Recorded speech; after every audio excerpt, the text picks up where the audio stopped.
Well, welcome everybody. It's a great pleasure to see you all here today.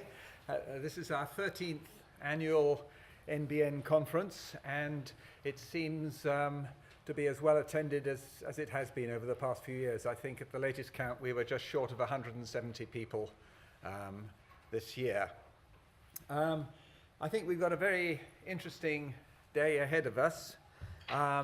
It represents a wide span of the recording community talking to us. It includes a keynote address from Barry Gardiner MP and the Sir John Burnett Memorial Lecture to be given after lunch by Professor Bill Sutherland. Each year we have a theme to our conferences, and this year it is Future Challenges for the NBN. And this is obviously a timely topic. There'd be something wrong if it wasn't timely. There are currently some 160 organizations that provide biodiversity data that's stored on the NBN gateway.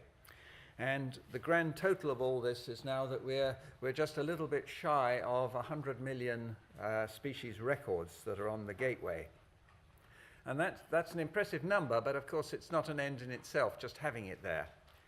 The challenge for us has to be that the data is used in a sensible and exciting way. It has to help in advising government, it has to help in planning conservation, in education, and last and by no means least, it has to be used by the scientific research community to push forward our understanding of biodiversity and biodiversity ecology. So this is the major challenge for us all over the coming years. So welcome again. I hope you have an enjoyable and very interesting day. The session this morning is going to be chaired by Dr. Jim Munford, who's the CEO of the NBN, and I'll hand you over to him now.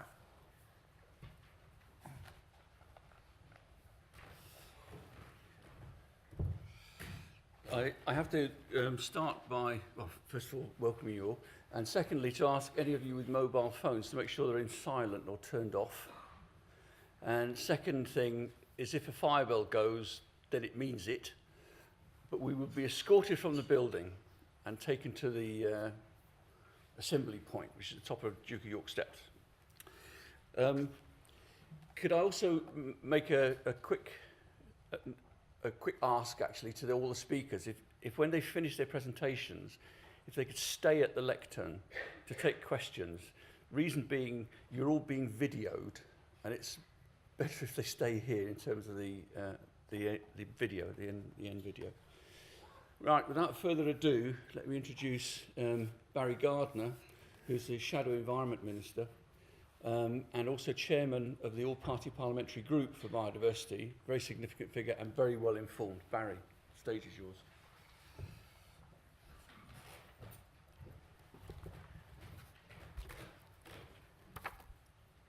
Jim, thanks very much. Anybody here a rambler?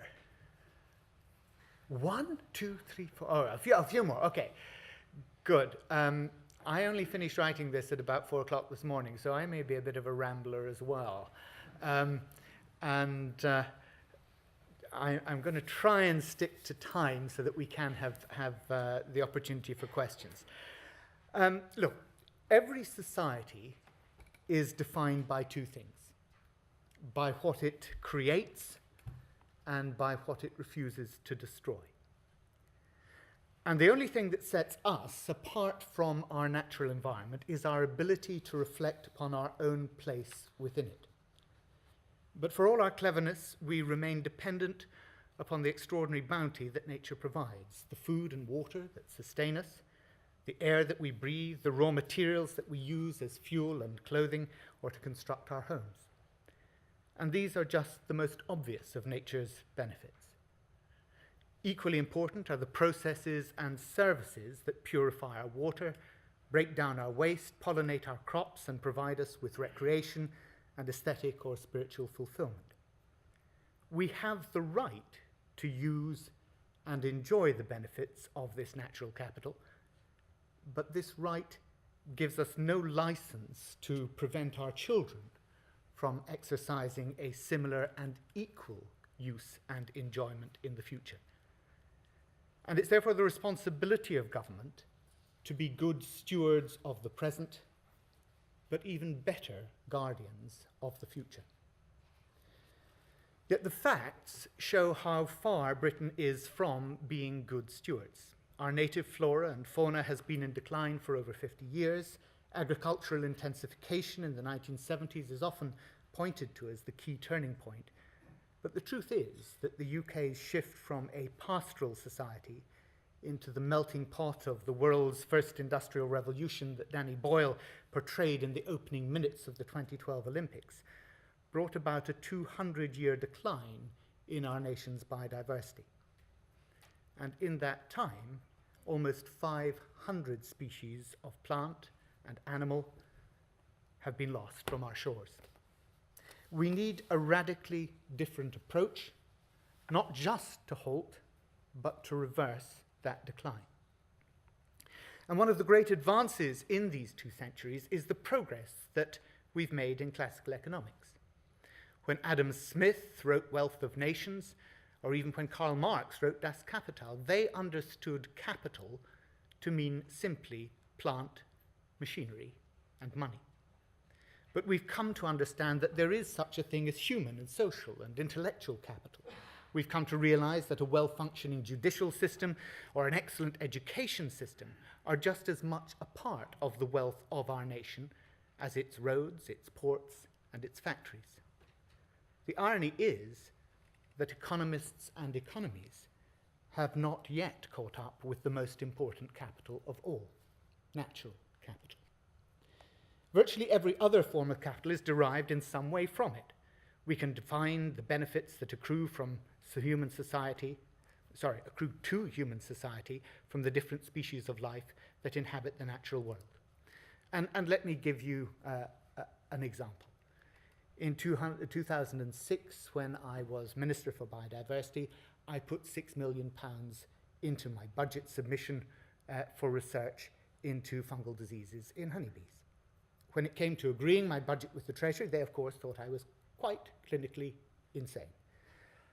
They insisted that times were hard and that with my £6 million they could create a new community hospital for people's diseases instead of worrying about bee diseases. So I, of course, told them that I would be very happy to cut the £6 million. But I asked them if they realized that it would cost them £194 million every year until they sorted out the problem. Well, if they thought I was mad in the first place, they certainly thought I was mad now. So I then explained to them that the National Audit Office had published a paper saying that diseases in honeybees had reduced the pollination services that they were able to carry out, and this had reduced the yield from our arable crops, which in turn had reduced the revenue paid to the Exchequer by £200 million. The Treasury gave me my £6 million. You see, the thing about the Treasury is this: they are very simple beasts. They don't want to know about the environment or about ecosystem services, but show them a way to make money, and they become entirely reasonable. Classical economics values things in a very simple way. Take forests, for example. They simply add the sale price of the timber that can be harvested and the alternative use to which the land may be put, and they say that this is the value of the forest. Well, what utter nonsense. The true value of the forest lies in far more than that. They stop soil erosion, prevent flooding by absorbing moisture and control climate, often regulating local as well as global weather patterns. They're the source of medicines, of food. They've recreational and aesthetic value, and all that is before you've even mentioned the words carbon sequestration. In the Millennium Ecosystem Assessment, 1,360 of the world's top scientists showed that classical economics captured only 1/3 of the actual value of the services that tropical forests provide. But of course, the same is true for rivers, reefs, salt marshes, mangroves, and all other natural ecosystems.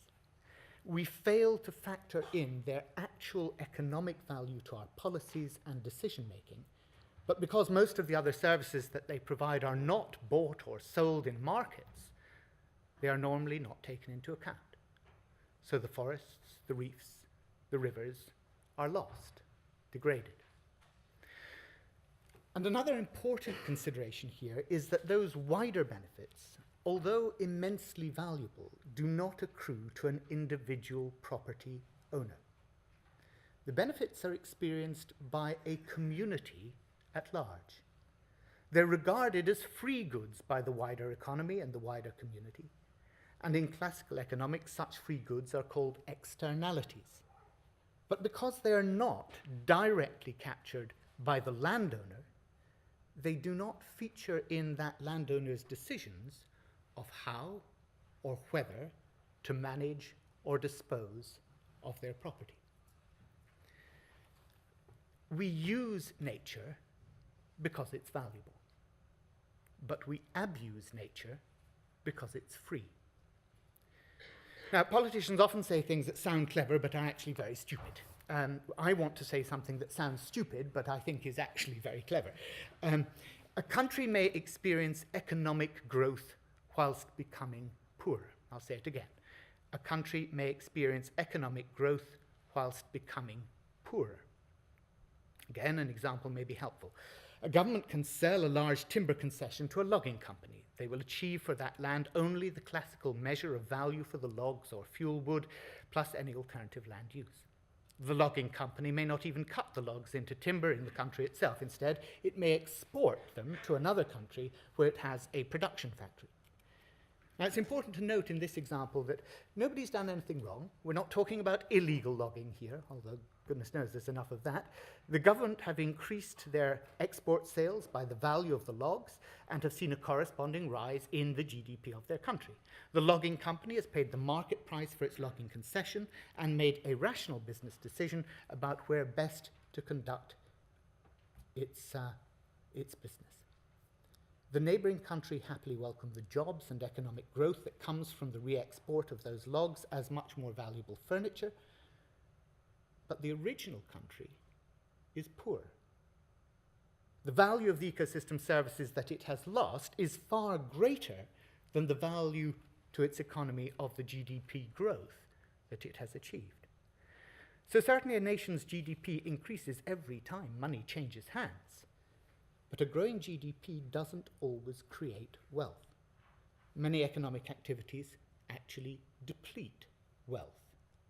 And the irony is that nations count this depletion as income when they should see it as liquidation of capital. In fact, the TEEB report, edited by Pavan Sukhdev, has already shown that at present rates of decline, the cumulative loss of ecosystem services from the year 2000 up until 2050 is the equivalent of losing 7% of global GDP. So, here's the challenge. How do we explain to those who are focused upon GDP growth that they would make better economic decisions if they properly accounted for the very real value of natural capital?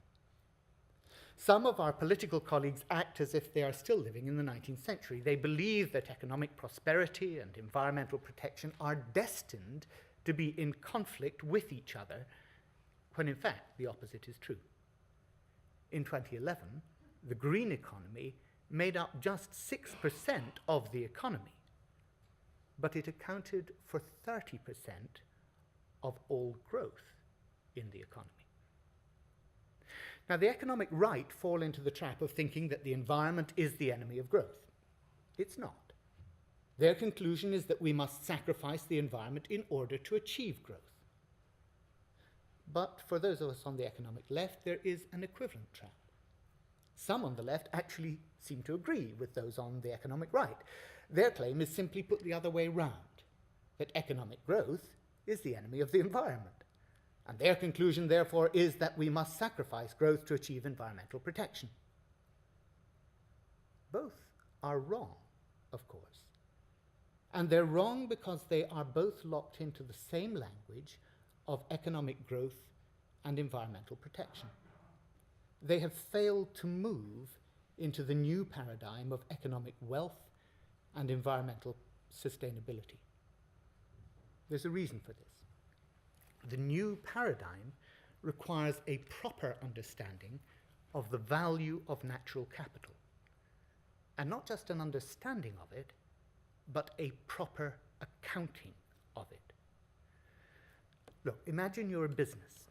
What competent business would fail to carry out a proper inventory of its assets? Yet as a country, that is precisely what we've done. We've not looked at the stocks and flows of natural capital and properly assessed them. Now, the last Labour government introduced a fundamental change in environmental policy. Instead of focusing on individual species or habitats, we took an approach based upon whole ecosystems. We commissioned the UK's National Ecosystem Assessment, which has established, of course, that 30% of the UK's ecosystems are in decline, and many others only just holding their own against increasingly hostile background of rising population, consumption, and pollution. Quantifying the problem is the beginning of a solution to it. And in the National Ecosystem Assessment, we have begun to put a value on the contribution of ecosystem goods and services to human well-being. The market has long known how to exploit the benefits of nature, whether it's by dumping waste at sea or chopping down rainforests with no thought for the wider damage it was doing. Progressive businesses, though, now understand the importance of sustainable supply chains that reduce their own corporate risk and are net positive for the environment. It's a fundamental principle that the polluter should pay. All too often, though, the polluter has got away with it because nobody has been able to answer the question, how much? Increasingly, government must work with the Natural Capital Committee to ensure that both the market and the non-market values of the public goods nature provides are taken into account in all policy decision-making and are incorporated into the standard Treasury model of cost-benefit analysis. The Natural Capital Committee is absolutely right to say that government should establish a framework to better measure and account for changes in natural capital assets and to improve the valuation of those changes and the way they are fed into policy decisions. The NCC points out that government needs to establish a risk register for natural capital assets that will clearly identify potential resource constraints or tipping points that may arise from the further degradation of our biodiversity. They insist that the implications for business supply chains from the loss of key natural resources must become a fundamental part of national economic planning. This absolutely backs up the Rio Plus 20 outcomes document proposal that companies should prepare environmental profit and loss accounts and corporate sustainability reports for shareholders as set out by the business-led Corporate Sustainability Reporting Coalition. If we do this, then those people who seek to exploit nature by degrading her ability to provide the essential ecosystem services and public goods that the rest of society needs can be stopped in their tracks and biodiversity secured. Let me say this loud and clear. Some things are beyond price.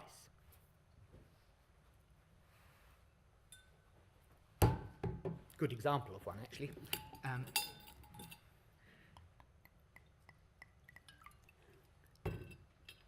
Some values cannot be monetized. It's not just that the aesthetic and spiritual values of a mountain are difficult to quantify. We shouldn't even try. We must recognize that these values should not be traded in any market. They're not directly comparable, and we must not attempt to compare them on a like-for-like basis in any cost-benefit analysis that we undertake.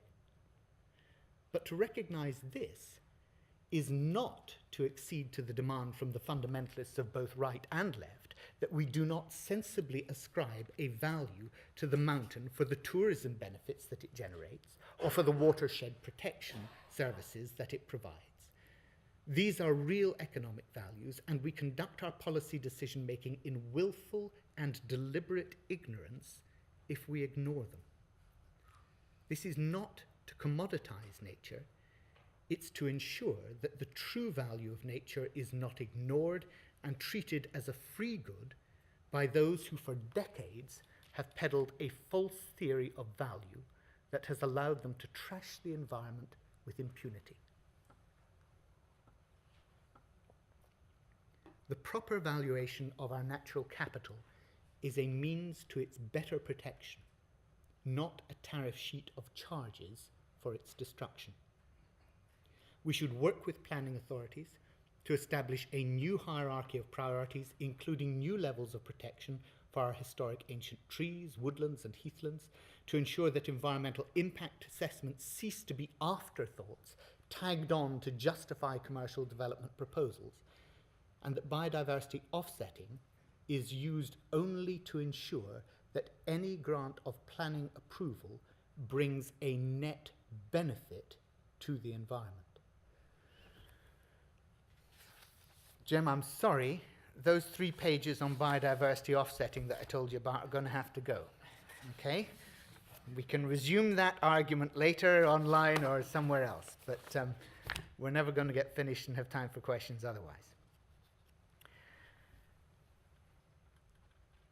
Vast tracts of Britain's land remain in private ownership, and whilst many landowners manage their land responsibly, I don't think we any longer live in an age where landowners can ignore their responsibility to maintain the ecosystem services which, though providing no direct monetary benefit to them, do provide substantial public benefits to the wider society. And those benefits are many and diverse. They may be through soil stabilization to neighboring farmers from privately owned forests and woodlands, the protection against flooding to a housing development from a local wetland, or simply the sequestration of carbon in peatlands and grouse moors. Where landowners fail to maintain these wider goods at an optimal level, there is a real cost to society. I don't believe that cost should be ignored. Of course, responsible landowners already seek to work with organisations like Natural England to optimise the wider public goods and ecosystem services that flow from their land. Where they do not, either through neglect or through the pursuit of land use projects which seek to maximise private gain at the expense of those public goods, perhaps we should consider asking that such losses to the environment should be offset. It must be right that those who own and control the vast bulk of Britain's land should shoulder a responsibility for maintaining its biodiversity and those wider ecosystem services and public goods upon which the rest of society relies. The system of land tenure must properly express the principle that our nation's land can only and must always be held in trust for its people. Yet ownership confers rights. Yes, ownership confers rights, but it also imposes responsibilities. In the city, if someone allows their building to become dilapidated, the local planning authority will impose an enforcement order on the owner to bring it up to an acceptable standard. If they do not, then the local authority itself may step in to have the work done and charge it to the owner. In extremis, they will impose a compulsory purchase order and take over the control of the building entirely to ensure that public benefit. Yet this does not happen in relation to the arguably much more important public benefits that flow from the management of land. The decline in biodiversity has not just been on land. Our coastal fishing communities have seen almost relentless economic decline now for over a century. In 1889, when records began, the ports of England and Wales saw 4.3 times more fish landed by wooden sailing boats than they do today, when we have a motorised fleet kitted out with satellite tracking and modern gear. Landings peaked in 1938 at 14 times more fish than we land today. And it's no solution to say that we should simply close our 200-mile exclusive economic zone to other European countries' fishing vessels. because UK flagged vessels with foreign beneficial ownership could continue to operate in UK waters with minimal British crew, but no requirement to land or process their catch in UK ports, just as they do now. The simple reason for the decline of our fishing communities is that overfishing has seen fish stocks themselves decline. Government must engage with the fisheries organisations to help UK fishing ports to thrive, but they will only thrive long-term if we start implementing policy long-term that supports the science. The court case earlier this summer was a critical first step in the realignment of the UK quota to give a larger share to locally based under 10 vessels, whose operations are more sustainable and that return more direct economic benefit into their local communities. The truth is that fishing beyond the 12-mile limit has taken on the characteristics of a global extractive industry that needs far stronger international regulation. No government can do this unilaterally, but we must work with other countries to strengthen ecosystem-based management of stocks on a regional basis. We must take the simple step of respecting the scientific advice about stock levels, and where these are disputed or scientists say they have insufficient evidence, we must exercise the precautionary principle until further data is available. The clear policy goal is a win-win, namely to achieve the maximum sustainable benefit for our fishing communities by enabling stocks to recover to biomass MSY levels. The last Labour government created the largest MPA on the planet in the British Indian Overseas Territories. I think it's now time to look at how we might support the creation of marine protected areas in the Sargasso Sea, Pitcairn and South Georgia. Such MPAs represent the international community's best hope of preserving some of the most important coral reefs and fish breeding grounds and nurseries that are so vital for the health of our global oceans. And isn't it ironic that 90% of the UK's biodiversity doesn't actually reside in the UK, is not actually controlled by DEFRA at all? It's the responsibility of the Foreign and Commonwealth Office, because it lies in our overseas territories. Its budget, much, much less.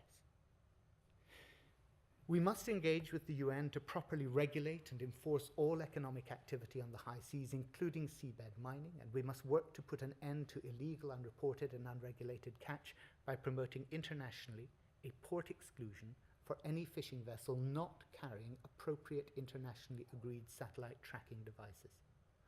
Whether in the marine environment or on land, there is increasing consensus in the scientific community that we must create coherent and resilient ecological networks at large scale. Shortly, the government will announce its decision about whether to press ahead with the completion of the ecologically coherent network of 127 marine conservation zones around the UK. The JNCC and Natural England reports are clear in their overall support, but the noises from DEFRA have been less enthusiastic. We must be clear that here in the marine environment, the previous focus of environmental protection that was on small-scale projects of species protection or habitat conservation must become part of that wider landscape picture if we are to reverse biodiversity loss and environmental degradation and cope with the pressure of a changing climate.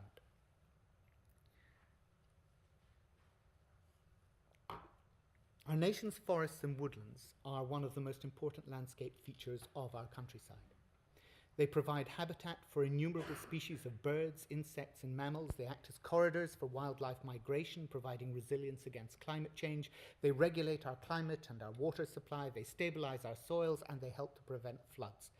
It's difficult to conceive of a more important and productive landscape feature, and that is without even considering the role they play in sequestration or in maintaining our physical and mental health through recreation and enjoyment. Now, the disgraceful decision 3 years ago to sell off the nation's public forest estate shows just how little the government understood all of this. They failed to act in good time to arrest the threat of ash dieback disease, and only half of England's forests, only half, are currently in a sustainable management programme. By contrast, the Independent Panel on Forestry has recommended that we increase the woodland cover of England from 10 to 15% by 2060. But the challenge is not just about quantity. Government must work with woodland landowners to encourage and require them to manage their woodlands to the UK forestry standard level or higher.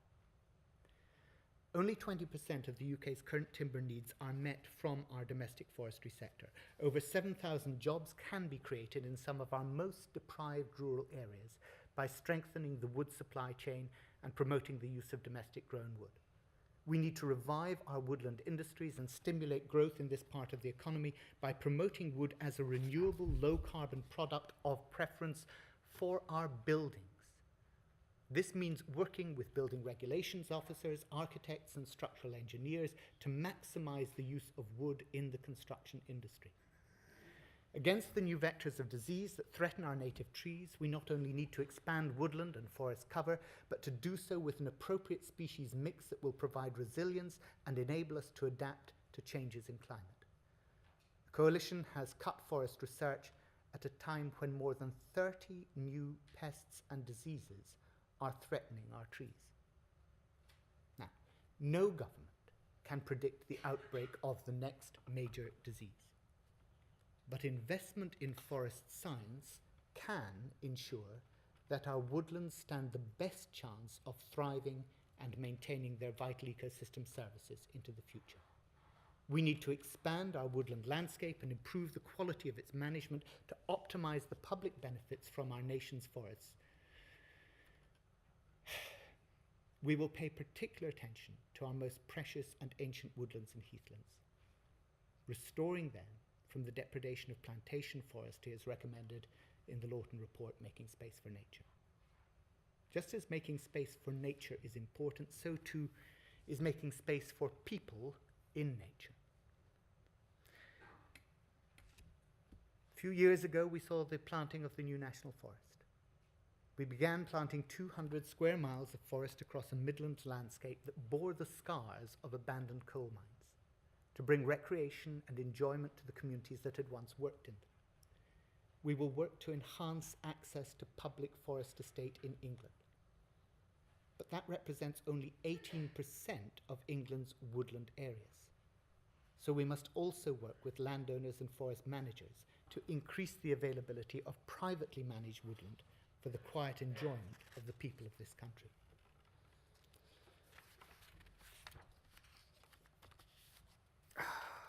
So much more I wanted to say, but I'm going to have to draw it to a close. We're going to skip over Sanford principles, water and soil. And for those of you who are soil enthusiasts, I really do apologize for that because it is absolutely fundamental. Let me just conclude. The challenges facing biodiversity in this country are real. They come from the increasing pressures that human population, human consumption, and human-induced climate change are placing upon our natural environment. Make no mistake, the future of our biodiversity is the future of our prosperity. If we follow the science, value the externalities, and plan for resilience, we can establish a coherent ecological network at sufficient scale that will halt the loss of biodiversity in our country and provide the basis for a genuinely sustainable economy. You in the NBN are the frontline enablers and recorders of that process. I thank you for the honour of addressing you today.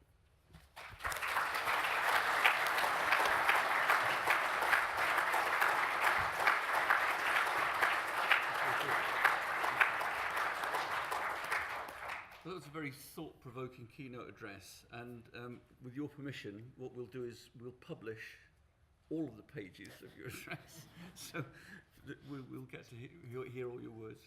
Are there any questions for Barry? You've stunned everyone into submission. Lady there. Not a question, an observation. I've had reason to traffic the DEFRA website last week, it doesn't exist. Went to the government website and a search for under biodiversity returned no results.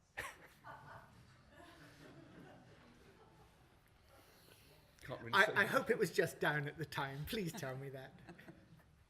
Gentlemen. Could you say a little bit about the Natural Capital Committee and whether you feel it's fit for purpose? Oh, right. And I'm on video, right? Okay, you pay the lawyer's fees? No. Look, I am thrilled, absolutely thrilled, that this government has set up the Natural Capital Committee. In Nagoya, I chaired the 2-day session in Nagoya of legislators from all across the world where we established the Natural Capital Protocol. And that was then taken, I did not think it would be, it was taken by this government, and they then produced the white paper. And as they were producing the white paper, I thought it was going to be completely muddled and disastrous. Some of the people in DEFRA asked me to go in and have a chat with them about the protocol and how it related to what they were proposing. And I was extremely critical, and I came away from that meeting and I went and I bad-mouthed them. And I said, no, they've got it all wrong. They're not going to make sure that it's accountable to Treasury and so on. And what they did was they went away and they made it accountable to the Chancellor through the Economic Subcommittee of Cabinet. So I had to eat a bit of humble pie. They have done the right thing by trying to get it aligned into Treasury. I would have preferred that there was a separate equivalent to the First Secretary to the Treasury, who is the one who is the gateway to resources, if you like, for departments. And what I would have liked to have seen is an equivalent position to that as a Treasury Minister, responsible for the natural capital of every department in government, ensuring that every department in government drew up a proper inventory of its natural capital, of how it affected natural capital by its decisions and its plans, and then allocated or did not allocate, or authorised or did not authorise them to proceed. That to me would have been a stronger way of ultimately ensuring the end. But the Natural Capital Committee, I think in its first report, it's produced an excellent report.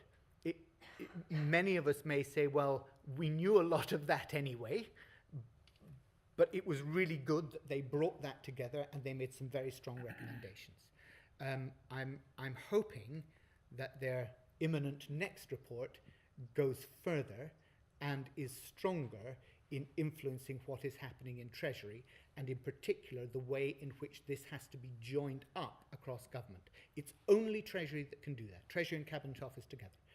But the original proposal was that it would be controlled by the Secretary of State in DEFRA, and that was always going to be a disaster because DEFRA could never instruct other departments to do things or to get their cooperation. Treasury can.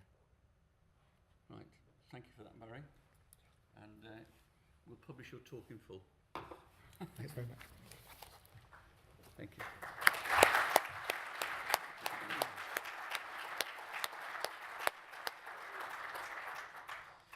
I'd like now to introduce Lisa Kerslake, who I've known mainly for her work on behalf of IEEM. And she is really well placed to give us a user's overview. And I look forward to hearing your talk. Thank you, Lisa. Thank you very much, Jim.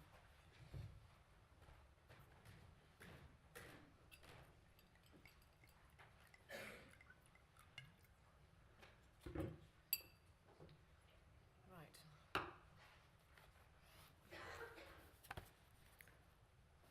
Good morning, ladies and gentlemen. Thank you very much for asking me to come and talk to you today. As the title suggests, this is going to be a very practical look at using biodiversity data, mainly through the planning process. And I just need to work out the technology.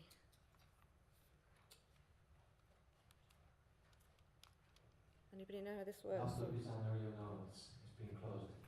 Oh, sorry. So just okay. No, that's not quite square, is it? Thank you. Okay, thanks very much. Right, I'm just going to give you a little bit about my background because although I'm now an environmental consultant, ecological consultant, I did want you to see that I haven't always dwelt on the dark side. I spent most of my life, in fact, working in the public sector. And most relevant, I was very heavily involved in discussions to do with data management when I was working for Notts County Council. I was actively involved in mammal recording at Northumberland Wildlife Trust, and in fact was the mammal recorder for 2 years. I spent 2 years setting up and running North and East Yorkshire Ecological Data Centre, so I have shared your pain. Also, I'm very actively involved in SIEM. I sit on the governing board at the moment, and I've also been involved in the Professional Standards Committee and the West Midlands section. Particularly relevant to this, in relation to SIEM, is that I sit on the Biodiversity User Data Group. Now, this was a group set up by SIEM with ALERC, NBN and others to address some of the current issues in use of data. And some progress has been made there, but there's still a long way to go. One important task that was undertaken was to carry out a questionnaire of consultants and their use of data, of biodiversity data. Approximately 480 people replied to this, and I'll refer to the results of that later. I should say that my take on this whole issue is very much from a conservation background. That is my main motivation, and everything I say will stem from that. I should also say that it's definitely not a SIEM viewpoint, it's a personal viewpoint. If I may start with a personal reflection, for those of you who don't recognise it, this is the River Trent in Nottinghamshire. Going back to 1988, 1995, when I worked in Nottinghamshire, in those days, for some reason I've since forgotten, one or two people in the audience may be able to point out why, all the records were held at the City Council. So even though they covered the county, the record centre was based at the City Council and they held them. Now, naturally, the City Council, that record centre, required paying for some of that data. Naturally, the County Council didn't want to pay for the data, and consequently there was quite a lot of debate at that time, and I was quite actively involved in a number of conversations and discussions about data use, what was fit for purpose, what was available, what wasn't available.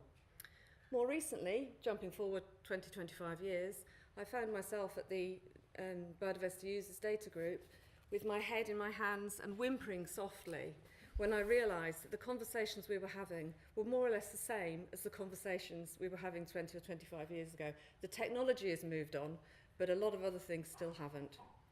So some of this may seem like, some of what I'm going to say today may seem like old hat to a lot of you, and that's probably because it is. Okay, my perspective today is very much as an ecological consultant working quite often on behalf of a developer. This is sometimes a large company, but quite often it's a small company, a small development, or even householders, which is actually quite common for small consultancies. And my job is to produce ecology reports to inform decisions on planning applications. This quite often involves protected species, but also involves wildlife sites. And my usual encounter with data providers is therefore to carry out a data search to inform an ecology report for the planning application, and that is really what I will be focusing on today.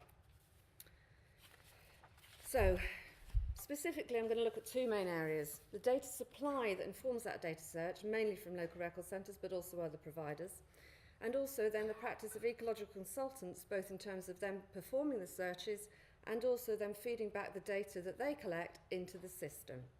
I'm also going to look at the role of local authorities in relation to this. So the main sources of data that get used.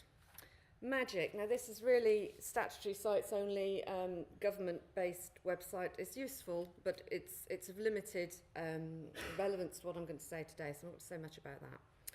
National Biodiversity Network via the Gateway. Now, in reality, most of the data held on the NBN isn't actually usable for commercial purposes, which is what I and other consultants mostly use it for, not without written permission of the data provider. And as you can imagine, with the number of records on the National Biodiversity Network and the number of data holders, that is actually very difficult to obtain. Doesn't stop some consultants still using it, even when it's been pointed out to them that it's a breach of the terms and conditions. But it's still, in general terms, but NBN data is only of limited use for the sort of day-to-day data searches. National schemes and societies, again, they tend not to be a major source. If I can give you an example of dormouse records, which People's Trust for Endangered Species hold a database of dormouse records, and they encourage people involved in dormouse work to submit data to them. Now, dormouse records in a lot of cases will be very useful for my work. The PTES upload the dormouse data to the National Biodiversity Network at, I believe, 1 kilometre resolution. They do have it at better resolution than that, but that's how it gets to the NBN. At present, however, that isn't given to the local record centres. The hope is that the local record centres will obtain it from NBN and also ask PTES for the data at a better resolution, but few or none have done this. PTES don't have the resources to do it themselves, and nor do they have the resources to give it directly to consultants. Therefore, if consultants want that information, they can't have it. So again, the role of, that's just one example, but obviously the role of National Schemes and Societies data, unless it's freely available to local record centres, is limited.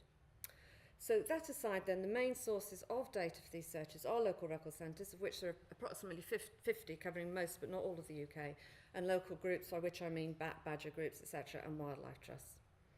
And I should say that my comments today are based on the experience of those centres that I deal with.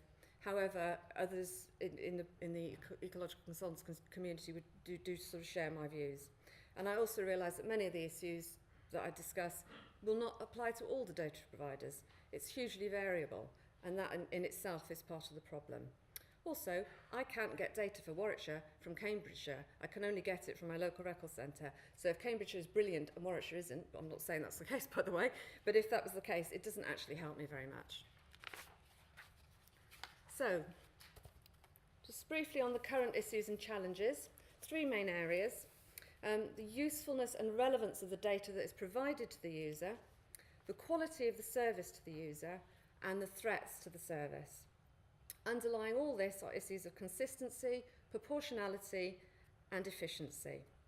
The biodiversity data group I mentioned earlier is attempting to tackle some of this, and as I said, it recently produced a questionnaire for consultants about their use of local record centre data.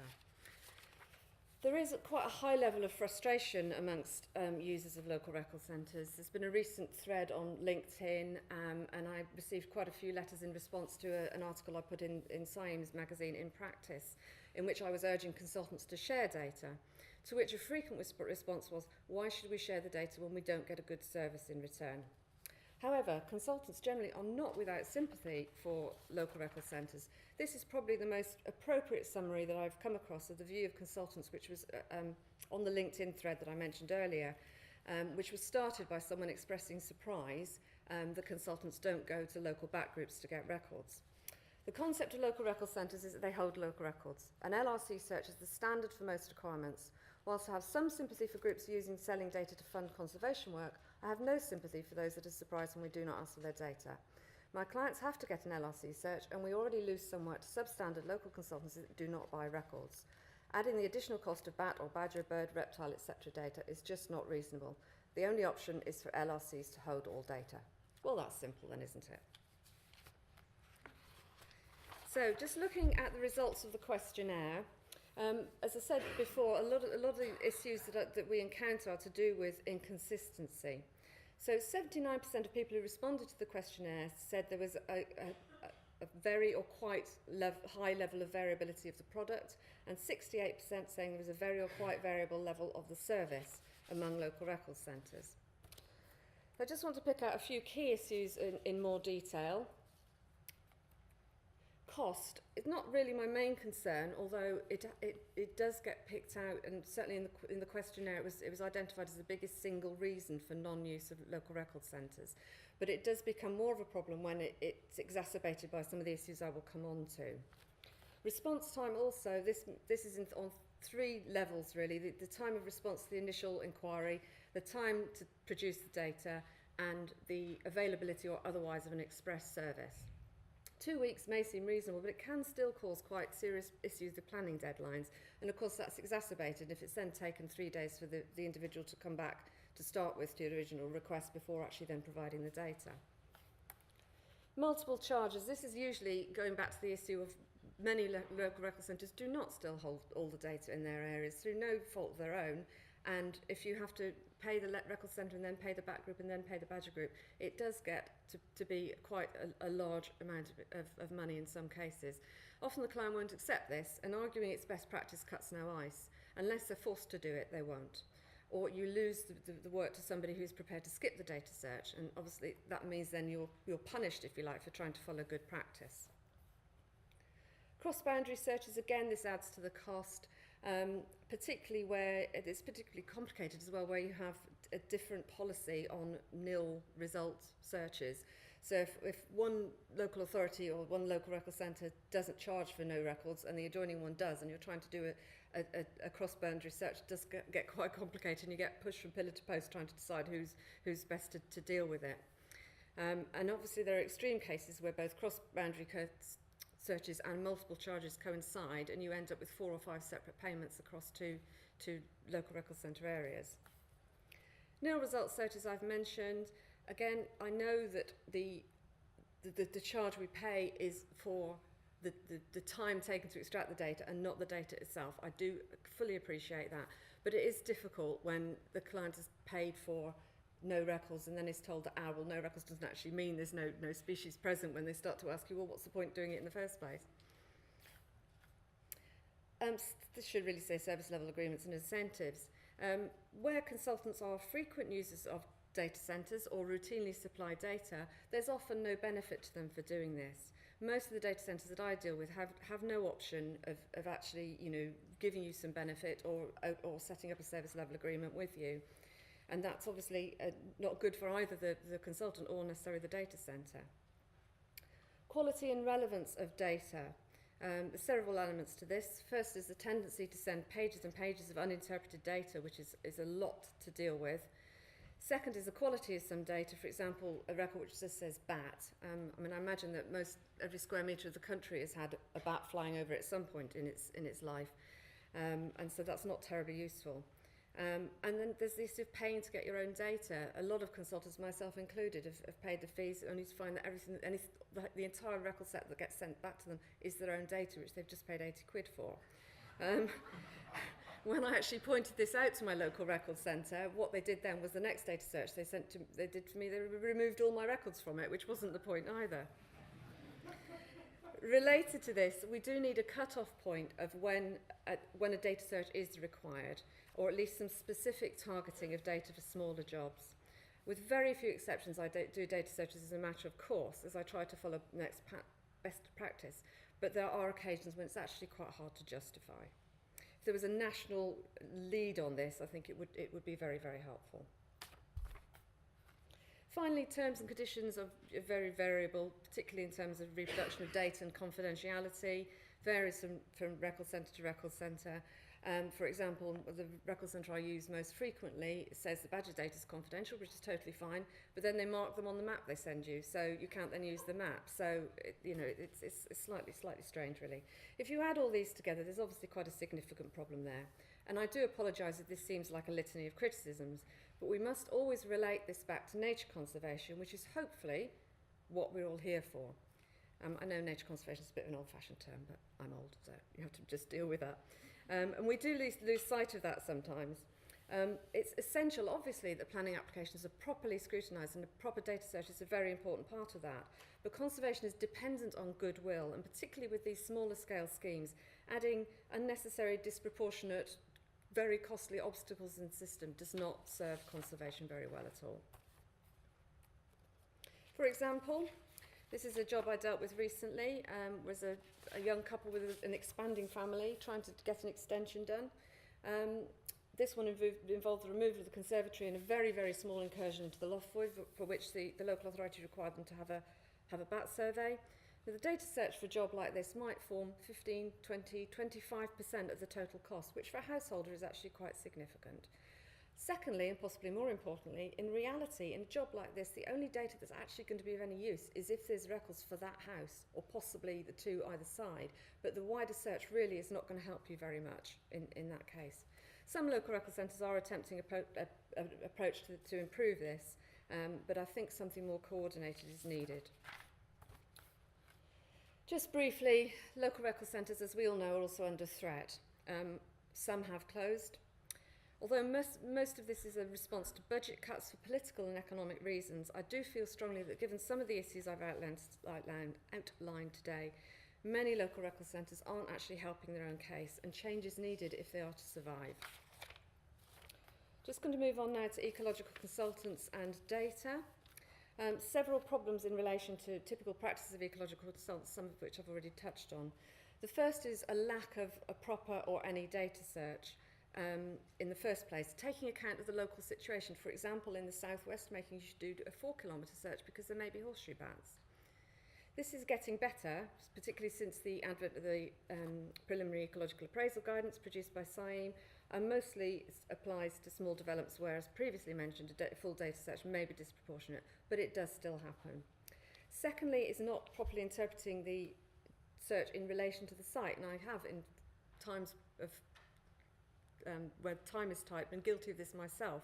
And it's sometimes not helped if you've got reams and reams of uninterpreted data. However, there is no point at all doing the search if you then don't refer to it in your report. And thirdly, and this is probably the biggest problem, is the non-submission of records to your local record centre. Over 3/4 of the people who responded to the questionnaire said they did routinely submit data, although many skipped this question, but that begs the question, well, are you really doing it? Because really, very, very little of it seems to go back. I just want to look briefly at the 3 main reasons for non-submission of records. One is that it's apparently too time-consuming, no simple way of doing so. Relating back to the dormouse example I gave earlier, at the moment, if people want to get those dormouse records onto the system, it's no good just giving it to PETAs. They also have to give it to their local record centres, and many might not think to do that. The whole issue of the actual physical process of submitting records, though, is being dealt with, and I'll come back to that later. Second issue is one I've mentioned before. There's no reciprocal benefit, the attitude of, well, why should we give them data if what we get is not a very good service? The third issue, which is probably the one that I can kind of demolish quite handily, is client objections. Clients won't like it. Clients don't want to give us our data over its copyright, etc., etc., etc. And this is manifestly nonsense. I've been running a consultancy now for 6 years. It's very simple. You put it in your terms and conditions. This is quoted from the Cham guidance on terms and conditions for consultants. We have something very similar in our terms and conditions. And in 6 years, I have only once had a client ask us not to hand over our data. And that was only until he'd got his planning permission. After that, he was quite happy to do so. Now, it's probably true that many clients don't read the terms and conditions. That's up to them, really. If it's in there, you've covered yourself. So although I think consultants do have some valid concerns about data supplies to local record centres, I think in terms of complaining about poor quality or lack of data, we've got no basis to complain if we're not helping improve the situation by giving up good quality data ourselves. The LRCs can't supply it if they haven't got it. Okay, just a few solutions. I've split these into external and internal, although there is some overlap. I'd love to see local planning authorities requiring data that is gathered in support of planning applications to be submitted to the local record centres. I'm not sure whether this is valid use of a condition, maybe it isn't, but I'm sure there must be some other way of doing it. Natural England already do it in relation to licence returns, for example. If you apply for a licence, you're expected to give your data to the local record centre. And it would get around this issue of people objecting to clients having problems with it, which, as I say, I think is largely spurious. I would like local planning authorities to require developers to undertake the data search in the first place, paid up front, direct to the local record centre. That eliminates the consultant, means that they're not caught in the middle trying to justify charges that they're not actually making themselves, or, in worst cases, trying to avoid doing the data search altogether. I would like local authority ecologists, where they exist, and there aren't that many of them, to reject reports that don't have valid data searches in them. I would like some national agreement on data searches in relation to householder applications and small developments, i.e. when and where they are required, and maybe looking at things like property-only searches where it is just a householder. The Association of Local Government Ecologists could probably take quite an active role in this. And there's obviously a desperate need for awareness training and training for consultants, awareness raising and training for consultants. There are now courses run by probably 2 people in this room as part of the Cham training programme on access and using biodiversity data, which are very popular. And the recently published British Standard on Biodiversity, which Cham, Algae and others sat on and helped develop, also has some useful information in it on data searches. Okay, internal solutions. I think the most important one is the issue of accreditation. ALERC have been doing a really, really good job trying to get local record centres accredited to national standards, and this looks at issues of consistency, quality and efficiency. There are approximately 50 local record centres in the UK. Only 5 of these are accredited: Bedfordshire, Cambridgeshire, Lincolnshire, Thames Valley and North and East Yorkshire, and 3 more are in the pipeline. Now, I'm obviously delighted, having set up North and East Yorkshire, that this is one of the ones that is accredited. I understand, though, that a lot of local records say they don't see the point, they don't see what benefit there is in this. And I feel that is somewhat self-defeating. If you improve your services so that you can achieve accreditation, you'll get more use, and surely you will therefore be more financially secure. Online simplified data submission for consultants. I mentioned this earlier. There is a project being run at the moment by ALERC and NBN to actually develop something along these lines, which is being tested. So hopefully that will be dealt with. Incentives to data providers. As mentioned previously, I think that there should be some effort made to engage the people that are regularly using the centres and that are giving their data to the centres, to give them some benefit, whether that's with a service level agreement, whether it's with cost reductions, it doesn't really matter. It may be that more money comes in through one-off data searches, but actually surely you're on a firmer financial footing if you're getting a guaranteed number of annual payments. And part of this must be surely that part of the fee that me or any other consultant pays to the local record centre goes to the local group, the back group, whatever local group it is, that's given the data to the local record centre, to A, to reward them, and B, to encourage them to supply the data so that it all gets into one place. Filtering and interpretation of data, 2 levels. Firstly, to ensure that consultants don't get charged when all that's coming back is their own results, but also to give them, to make the data more useful and relevant, not just pages and pages of species lists. I'd love to see more action on poor practice in local areas, local record centres, local authorities, writing to consultants, advising them on what is a proper data search, telling them about misuse of the NBN. Thames Valley have done this, and I'd like to see more do that. More agreements with adjoining areas to deal with the issue of cross-boundary issues. And finally, just a word on constitution. My personal view is that an independent partnership of an LRC is surely better. Firstly, it's not so vulnerable to budget cuts because there's not just one funding stream. And secondly, it seems to be seen to be independent. For example, in the area where I do most of my work, the people who asked for the biodiversity survey in the first place look at the records, quote it in their letter to the developer saying, there are bat records in this area, you need to do a survey. And then I then go and use those same records and charge the consultant for it, the client for it, which seems a bit strange really. And I think if the client realised that they were actually paying for records that had already been looked at by the local authority who was determining the application, they might not look upon it too favourably. Finally, the biggest challenge. Through this talk, I've largely ignored the wider political and policy context because I wanted to concentrate on what we in the biodiversity community could do to help ourselves. However, I have to say that in the long run, it's probably all meaningless without political support. And the current attitude at all levels seems to be development at any costs. Unless that changes, I think we're probably fiddling while Rome burns. If I may borrow a few words from Mr. Gardner's speech, we need a radically different approach. Thank you.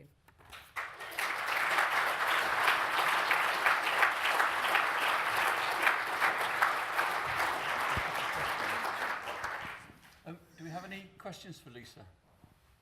For both of you, really. Given that the National Biodiversity Network is the national biodiversity network, across the whole country, and all the records are in one place, would it not be better if those data, would it not be better if those data were available for people like Lisa to use freely? On the face of it, yes, I agree with you. Practically, I don't know how easy that would be. We have a system that's evolved, a situation rather than a system that's evolved over a lot of years to be the way it is today. I think if we were starting from scratch, we wouldn't set it up this way. I think that's absolutely the case. I personally would much rather have a national system that we could all tap into. But at the moment, this is what we've got, and we kind of have to work with it, really. Do you want to add to that, Jim? I think I'd echo that. I mean, the thing is, we've tried to evolve an existing system, and that's quite difficult to do. And at the end analysis, it boils down to money.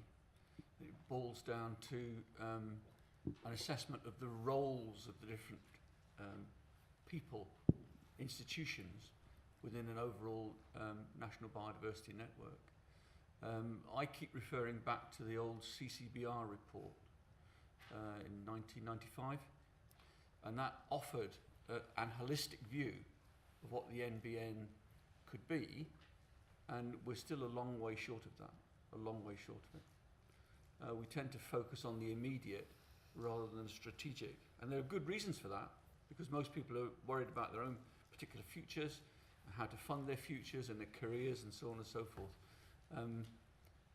And it's very difficult to stand back from that and look at a strategic rethink of the whole system. But I suspect with the financial constraints we're now faced with, that will become an inevitability. Any more questions for Lisa? Stuart. Right, Stuart Ball, I'm specifically here helping my recording scheme, but I'm involved in Ditches Forum. Within the national schemes under the umbrella of Ditches Forum, at least 2 of them won't have anything to do with the NBN because they don't want to see their carefully managed and checked data, in their words, polluted by rubbish from local record centres. And there was a recent project funded by BugLife to update the statuses of flies. And there was a lot of contacting people to ask about data that was perceived as wrong. Most of that received no reply at all. And where we do get a reply, it's very difficult to get that data changed. You know, if you use the NBN's commenting system, 2 years later, the record's still there, it's not changed. So my feeling at the moment is, at least on the technical side, many of the building blocks are in place. We have the technical abilities to tackle these sorts of things, but it's people and organisations that are bust, really. We're just not using it and setting up the systems to provide the checking and to provide the sort of feedback and get that data in there. I think that's a good point. I mean, I steered away from going into the details of you know, quality checking data and all sorts of other things I could have gone on about today. But what you've said kind of just reflects the problem with the system, really, and it's going to be very tricky to fix. I noticed Nikki had her hand up, and that will have to be the last question. We'll move on to the next speaker. But as you mentioned, Alert, I think Nikki should. Hi, yes, because I'm now chair of Alert. I feel duty bound to say something back. And obviously you're quoting a lot of examples where really daft things are happening, but I'd like to think overall record centres are providing a good service. But let's be blunt. We're all facing reduced funding. We can't live on goodwill, which is what you said would be nice if we just gave data out for free. We're all being asked to cover our costs. In HBIC in Hampshire, we don't charge for nil searches, but it's sort of covered in the general costs because even nil searches, you know, takes time. Who do you allocate that time to? We've tried SLAs with consultants. They don't want to know. They prefer the ad hoc approach. Cross-boundary is very difficult because it means record centres having to look at each other's data and gather data in so we can provide a one-stop shop. Consultants' data, although we don't get much, there is a cost to managing and verifying consultants' data before it goes on our system. So it's not a free for free. We still have to manage it and before we can provide it back out and make sure it, you know, the local mammal group or whatever are also happy that their data gets added to, you know, to their systems. It's about the data flow locally. And just the other thing I'd say, which is now gone. What was it? Yes. We do provide an income back to our species groups from the income we get from developers, and I would recommend more record centres do look at that. But it's the trouble at the moment is the funding. That is the big issue. We're all shrinking in size and having to do more with less. So, and the same with local authority ecologists. Without a local authority ecologist, there's less reason for a local authority to buy into a local record centre because they think they can wing it without either. It's best if you don't have either rather than one or the other. I agree with everything you've said, with one exception, which is I didn't say I expected things to be given on goodwill. That I do not expect that at all. I have no problem at all with paying for the data. What I said was conservation is dependent on goodwill, and goodwill, by goodwill I meant by the clients and the people we work for. Yes, funding is an issue. I agree with everything you said. I've quoted the examples of the record centres that I use, and I know that there are very good record centres. I hardly ever use Hampshire. You know, as I said, you can only get the records from the centre that covers your area, and I did recognise that ALEC as doing a really, really good job, and I really applaud what it's trying to do. Right, thank you, Lisa. Thank you.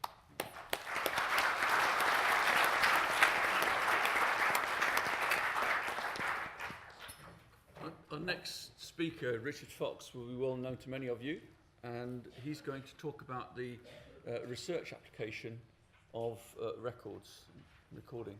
Richard, thank you.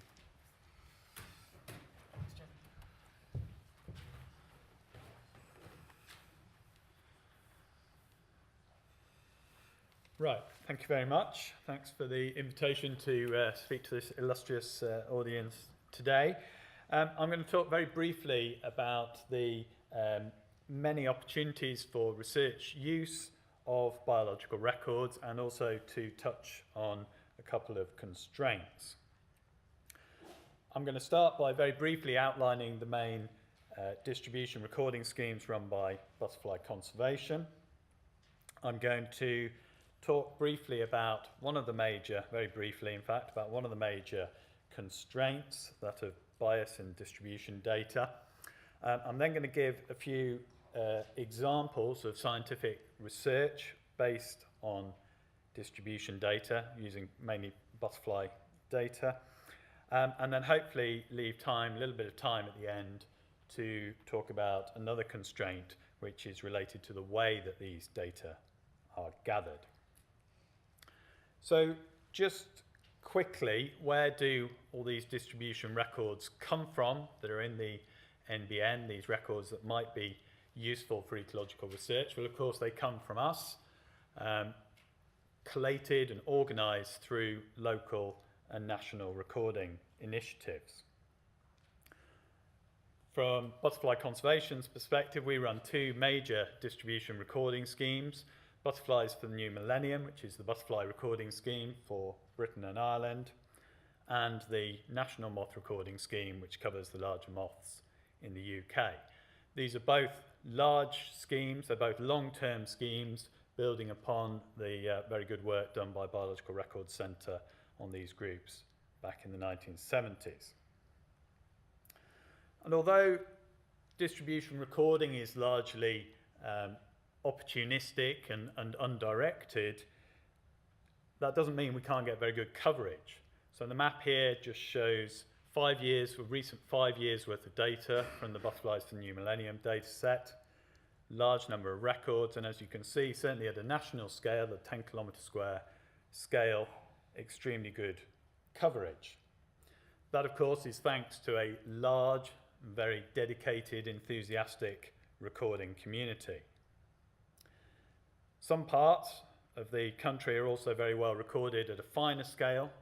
So this little, I've probably got a laser pointer here somewhere. I've no idea whether this is it. Yes, it is.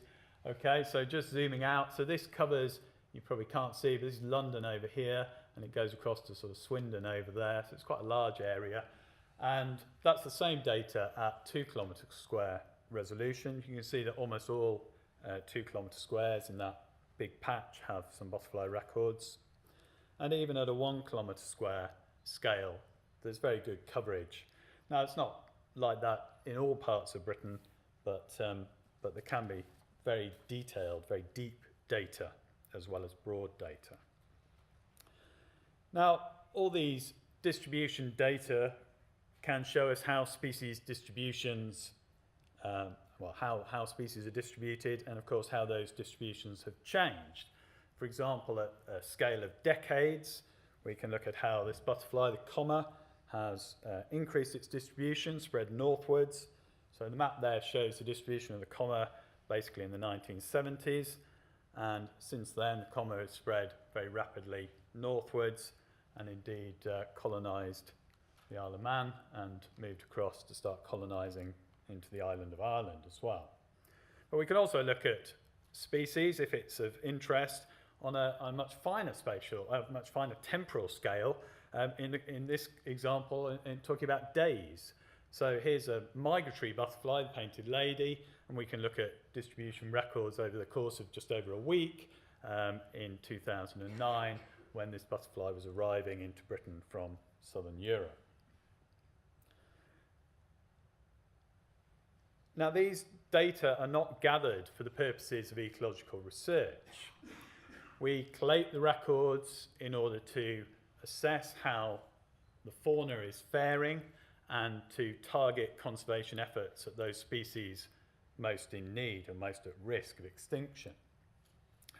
And of course, at the local scale, we've just been hearing some talk about that, the distribution records play vital roles in many aspects of biodiversity conservation, from site designation, guiding habitat management or landscape scale conservation, or targeting agri-environment schemes, for example. But even though the data aren't gathered for the purposes of ecological research, the Butterflies for the New Millennium dataset has been very useful for quite a wide range of ecological research. So over the last 15 years or so, we've published, or we've been involved in over 50 scientific publications using the data. So the data are available, they are for use by the scientific community, and they have been used by a wide range of research groups around the world. So to move on to the first constraint that I mentioned, distribution data sets, including the butterfly data set that I'm talking about, mainly the Butterflies for the New Millennium data set, include biases that have to be taken into account in any analysis or interpretation. The lack of standardized recording effort, or even measurable recording effort, means that for any particular place, what you really have are presence records and not true absence records. There are all sorts of geographical biases. Some parts of the country, some areas, some habitats may well be less well recorded than others, for lots of obvious reasons to do with accessibility and the distribution of the human population, the population of recorders, as well as things like the weather. There are issues about bias towards hotspots, famous sites with famous and rare butterflies, or large populations that attract disproportionately large number of recorders and generate a disproportionately large number of records. And there are also scale issues. So, for example, here there are two species, if you like, that show very different distributions at a fine scale. We would all, as conservationists, we'd all recognise those as being quite different kind of species, and yet at a 10 kilometre square scale, they're indistinguishable.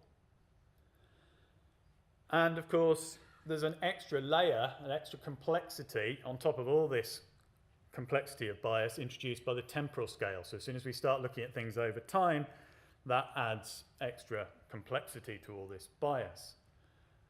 Recording effort changes over time.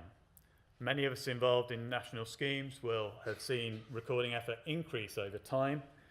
So this plot shows the butterfly records coming into the national scheme in 5-year chunks. You can see a massive increase in the number of records received in more recent time period. But these other geographical biases are may well also be influenced by, or they may change over time. So a region that was very poorly recorded in one time period might later be much better recorded simply because a keen recorder has moved to that area or because of some local initiative to improve coverage. Thankfully, these issues are well recognised, particularly in the scientific community and amongst ourselves, of course. And over the past decade or so, there have been a huge number of methodological approaches to try to deal with these issues. It's a large and rapidly increasing field of research, and I've just given a few examples here, ones that are particularly relevant to the work that we've been involved in on butterflies and moths. So it's not straightforward to interpret distribution data, but it certainly can be done. And I'll now move on to give a few examples of research outputs using the butterfly distribution dataset. Firstly, in terms of assessing trends, obviously something that's vital to us all as conservationists is to work out what's going on out there.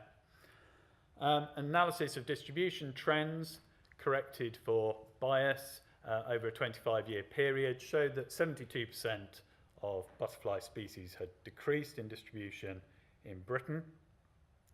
And if we look into that in a bit more detail, we find that almost all of the what we call habitat specialist species, so the species that really are restricted to good quality semi-natural habitats, had declined in distribution, and about half of the wider countryside species, the species that can breed in the normal farmed landscape, if you like, had also decreased.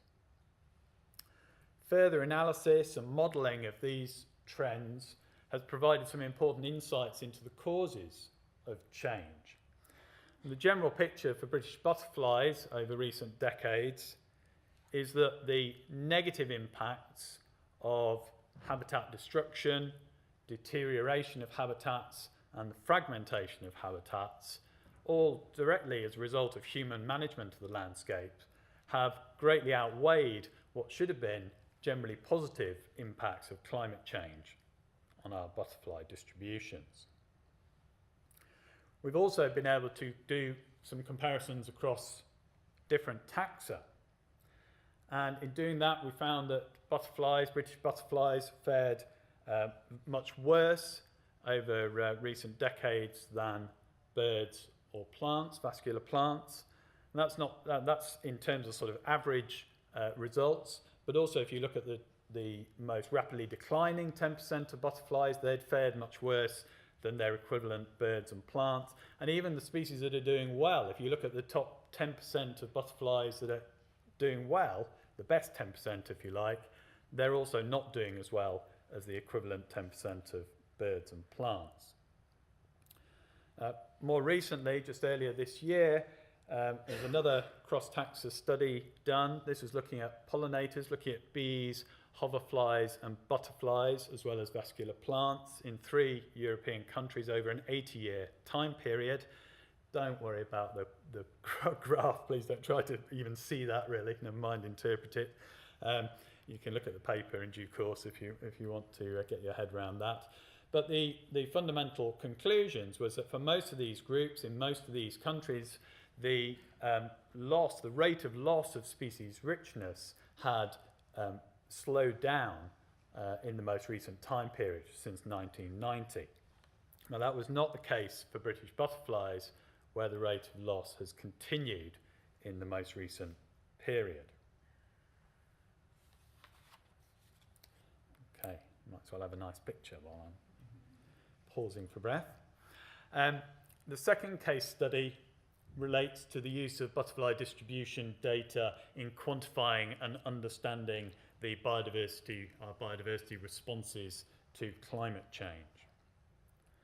About a dozen or so British butterflies have shown substantial northward shifts in their distributions. I showed the comma earlier on, and here are some others, since the 1970s as a response to climate change. And in a bigger study, a broader study, which looked at 329 southerly species in Britain using distribution data, including the butterflies, which are in there. And this study found that in 12 of those 16 taxonomic groups, there were significant northward shifts and indeed uphill shifts to higher altitude over the time period. So there's a lot of change going on. There's a lot of change going on, and there's a lot of similarity in response across different taxonomic groups. So a slightly more detailed example, but just briefly, the brown argus is a butterfly that's spread in response to climate change. But interestingly, most of the spread has been into areas where its traditional larval host plant, common rock rose, does not occur. And that's these areas shown in the sort of pale blue on the map. All those areas are places where brown argus has colonised in recent decades, but where its larval host plant doesn't exist. And what's going on is that the butterfly is utilising alternative host plants, geranium species, particularly geranium molly, dove's-foot cranesbill, in these areas. It seems that, and this graph here, mustn't forget, what you can see here, this is the proportion of records in the Butterflies for the New Millennium dataset from those areas that have no common rock rose. So it's from the areas where brown argus must be using alternative host plants. And you can see that during the 1970s and 80s, this was less than 20% of all records, and then it went through a big change in the 1990s, and now it's up above 40%. So many brown argus records coming through to the national database are now coming from these areas where they're using alternative host plant. And what's going on? The situation is that in the past, under cooler climates, the brown argus could only really survive at very warm sites, hot sites, which had large populations of common rock rose, and the butterfly could maintain large populations. As the climate has warmed, the performance of the butterfly, its caterpillars, on these alternative host plants, these geranium species, has greatly increased, and sometimes in warm years now exceeds that of common rock rose. And because the geranium species are much more widespread in the landscape, this of course has facilitated, or it's enabled the brown argus to spread across the landscape. It's particularly interesting because normally biotic interactions between species are thought to be a constraint on the ability of species to respond to climate change. And in this case, it's exactly the opposite. It's the ability to exploit a different relationship with a different plant or series of plants has greatly facilitated the response of the butterfly. In contrast, even for some of the butterflies that are expanding their ranges in response to climate change, habitat availability seems to be acting as a major constraint. So in this case, with the speckled wood, this study found that the rate of range expansion of speckled wood butterflies was much slower in Yorkshire than it was in an area of Scotland. And there was a corresponding much lower much lower area of woodland habitat, the habitat used by the butterfly in Yorkshire than in Scotland. And modelling work, ecological modelling, confirmed the role of this habitat limitation on the spread of the butterfly.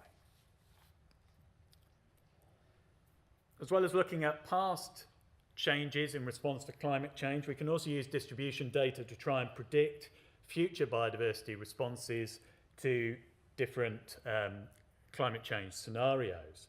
So there's been quite a lot of work done over the past decade or so using climatic niche modelling, and this is an example this is a big book actually, great thick thing full of maps looking at European butterfly species at a European scale. And just very quickly, don't worry too much about the detail, but this is just an example. So they'll look at a particular scenario, climate change. This is a high scenario. And by the year 2080, they'll predict that the climatically suitable range of this species will have changed, such that these areas have stopped being climatically suitable. These areas in orange have remained climatically suitable. And then in the far north and in some mountainous areas, there have been some patches of land that weren't previously climatically suitable but become so. There are all sorts of problems with these models, lots of limitations at the moment. This kind of work, for example, it doesn't take habitat into account, so there's no accounting for whether there's any suitable habitat for this particular butterfly in these newly colonizable areas from a climatic sense. It doesn't really pay any attention to the dispersal ability of the species involved, or indeed other biotic interactions. So this is purely looking at the butterfly, not looking at its host plants, for example, or its parasitoids. And also, it's done at quite a coarse geographical scale. So what it's really missing, very importantly, I think, is the microclimatic, the kind of variation in climate that you get with simple topography at a very fine scale, at the scale of a room of this sort of size. Out there in the real world, there are north slopes and south slopes and little valleys, frost pockets and all these kind of things, which have a big influence on the climate at a very fine scale.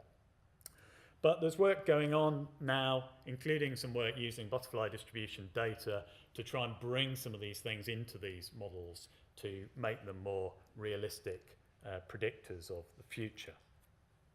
And the final case study is the use of distribution data in relation to protected areas. So, for example, distribution data can be used to identify land that is important for the survival of species or communities. This is model output, a connectivity model using the butterfly data, and the red patches basically identify the most important land in Britain for preserving the entire butterfly fauna of Britain. And from that you can look at what those actual functional landscapes are, you know, what they actually are in the real world, whether they're ranges of hills or particular land masses or particular types of land management.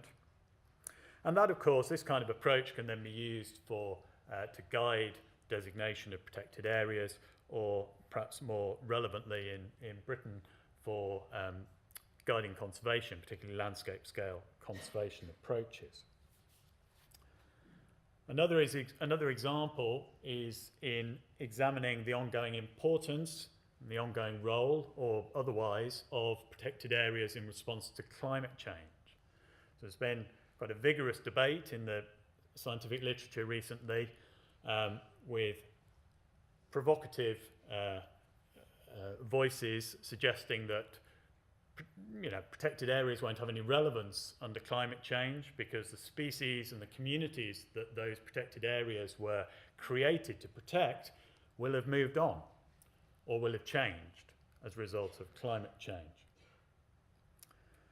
And a recent study found that specialist species, including butterflies like the silver-spotted skipper and the Adonis blue, were 14 times and 4 times, respectively, more likely to colonise protected areas, in this case sites of special scientific interest, during a climate-related range expansion than you would expect by chance, bearing in mind, of course, that protected areas are quite a small part of the landscape. So these specialist butterflies were specifically colonising sites of special scientific interest, which had been protected not for these butterflies, because they didn't occur there, but nevertheless the butterflies were colonising those areas preferentially. And a wider, part of the same study, a much wider look at 256 invertebrate species, again using British distribution data, found that 98% of these species, invertebrates, were disproportionately colonising sites of special scientific interest in the newly colonised parts of their range.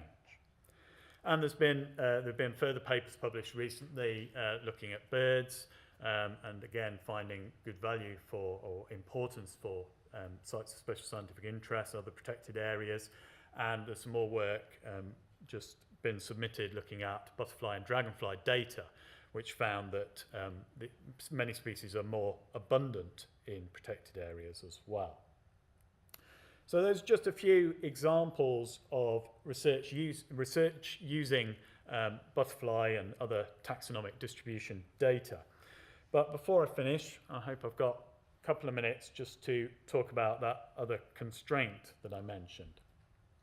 And this is to do, well, this ultimately may affect the accessibility of distribution data to scientific researchers. And really, all I want to point out is that, and you'll all be aware of this, is that recording schemes are not the same as sort of standard scientific research projects. In a standard science, you get funding to do a piece of work. It involves probably quite a small group of collaborators, and a small, it only goes on for a few years. The data are normally collected by the scientists themselves, and because publishing the data, analysing and publishing the data is an explicit output of the project, that's the part of the reason for doing it, or the main reason for doing it, that tends to happen in a very timely manner. But recording schemes are not like this at all. Many of them don't receive any funding or any public funding. They consist of enormous partnerships of members of the public, local organisations, national organisations, local record centres, wildlife groups of all sorts, natural history groups.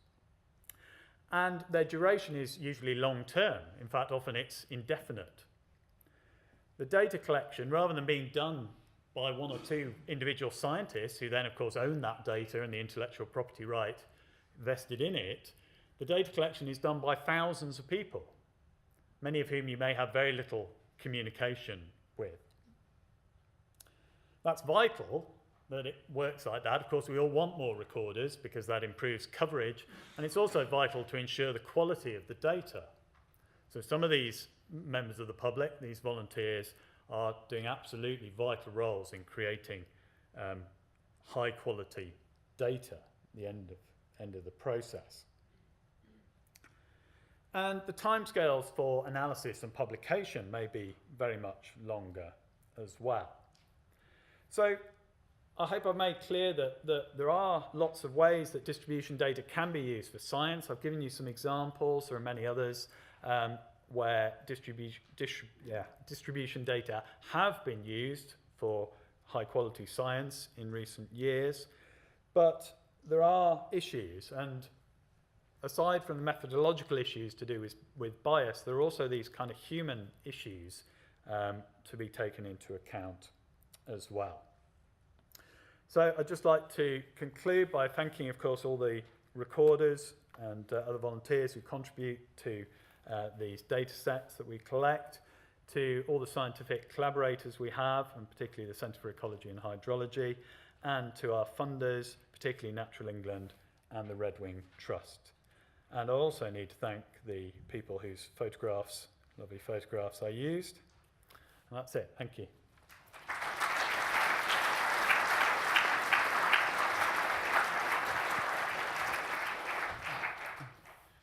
Does anyone have a question for Richard? This lady over there.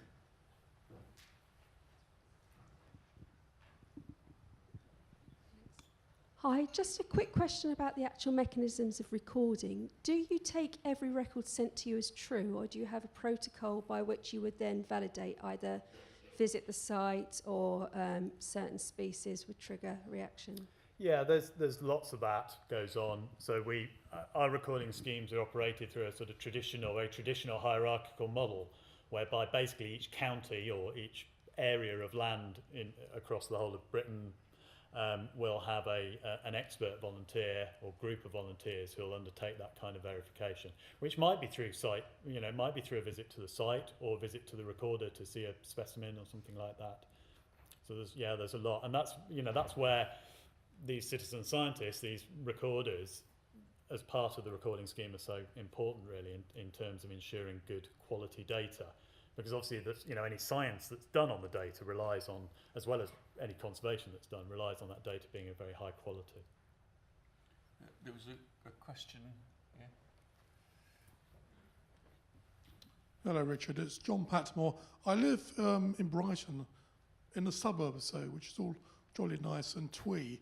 And there seems to be lots of creatures flying around. I just wonder, in terms of recording effort, I don't know, suburbia isn't a habitat type as such, but how important do you think suburban areas are now to Lepidoptera conservation, and perhaps more generally? We don't know, is the answer. Or at least I don't know. I think it's an area that needs a lot more research. There are very few species, mainly birds, where there are good data to show that gardens, in particular, are important habitats now in terms of the national populations of those species. But that doesn't exist for any Lepidoptera, as far as I'm aware.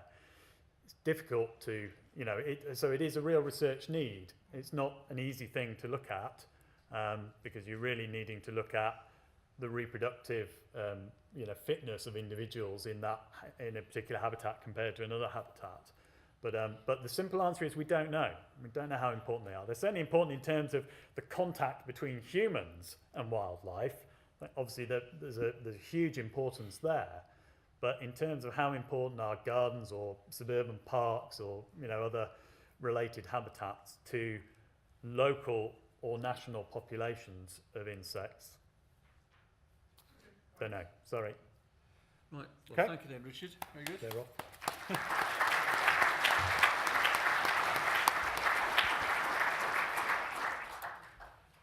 Our next speaker is Alan Law from Natural England, who's going to speak a subject very close to my heart: use of volunteer recording and marine in the context of marine conservation. Super. Now, do I just turn this arrow up and down for moving forward? Right? Yeah, super. Okay. Morning, everyone. Yeah, when Jim first approached me for today, he explained that the theme of today was future challenges, and he didn't say much more than that at the time, but it rather struck a chord with me. My background is I've been working in conservation in one form or other for about 20-25 years, but I only had the good fortune, I think it is good fortune, to move into the marine conservation area some 18 months ago. And so there's been a fair amount of personal challenge around this, but also a fascinating area in terms of current challenge and indeed future ones. Because what I found, for those involved this will be no surprise, I found an area of extreme contrasts that doesn't compare with any other area that I've worked in conservation in the past. We've got, on the one hand, a huge conservation opportunity. We've got a vast amount of activity and quite a lot of investment going into this area at the moment. But we've also got, by contrast, a history of very limited engagement, huge lack of environmental resources, environmental evidence to work with, and very limited public engagement around the marine agenda. And those contrasts make it really interesting and really exciting, and also particularly challenging. And the story that I'm going to try and go through today is a little bit around the evidence picture for marine conservation, where we are at present in terms of what's happening around marine conservation. And apologies to those who are immersed in it all day, every day. I'm taking it that isn't most of the audience here. And from that into, I'll indulge myself in a little bit of speculation probably around some of the opportunities for volunteer engagement and what we might do with evidence coming from that going forward. A quick word about Natural England. I don't want to tell you everything about Natural England. I'm sure most people know a bit about it, but a few things to draw to particular attention around the marine side. In our purpose, firstly, it's worth drawing attention to the conservation and management for the benefit of people. It's often missed. That is a primary element of our purpose, and that relates to marine and terrestrial. The other bit that I would draw attention to in here is the line that indicates 170 approximately people working on marine conservation in Natural England, out of an organisation of about 2,000, relatively small. If you went back 10 years, that number would decline by a factor of 10. So we've seen a very, very significant growth, and that growth is continuing in terms of practical conservation resourcing going into the marine environment. Our focus is very much on marine protected areas, as Barry Gardiner intimated earlier on, very much the area of focus in marine conservation, and I'll talk a little bit again about that in a moment.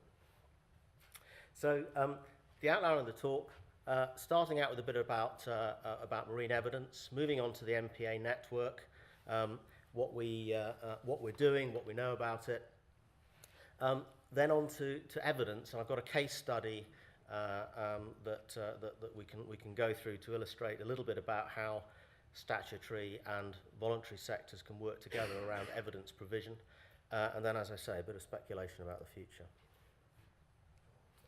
So to start with, just make sure I'm on track with my notes. Start with just to contrast the position on land and at sea. So on land, First SSIs notified back in 1949. We now have an extensive network of these sites, 4,000 of them, covering over 1 million hectares. We've got national nature reserves built up over a body of time. We've got, this figure says 60 years of research, monitoring, and experimentation. Of course, it goes back considerably further than that. The 60-year period relates to statutory sites per se. And what the slide doesn't, of course, mention is that we've got an extensive legislative backdrop to this. We've got some of the largest non-governmental organisations in the world engaged in active conservation, huge membership, and we've got a body of active participation in conservation on land. If you look at the picture on the marine side, it's very different. We've got first marine nature reserves, Lundy, designated in 1986, first marine SAC, 2005. But on the back of recent activity, we've now got marine protected areas covering around 25% of England's sea area. Just compare and contrast, 25% of England's sea area in marine protected areas, 8% on land. We're talking about a very, very different type of network that we're working on. And we've got a body of research and evidence gathering over the last 10 to 15 years that has really gathered weight, gathered momentum, huge amounts being invested through marine conservation organisations in our research and understanding. That said, the current state of our marine knowledge, as I indicated at the outset, is still very, very thin.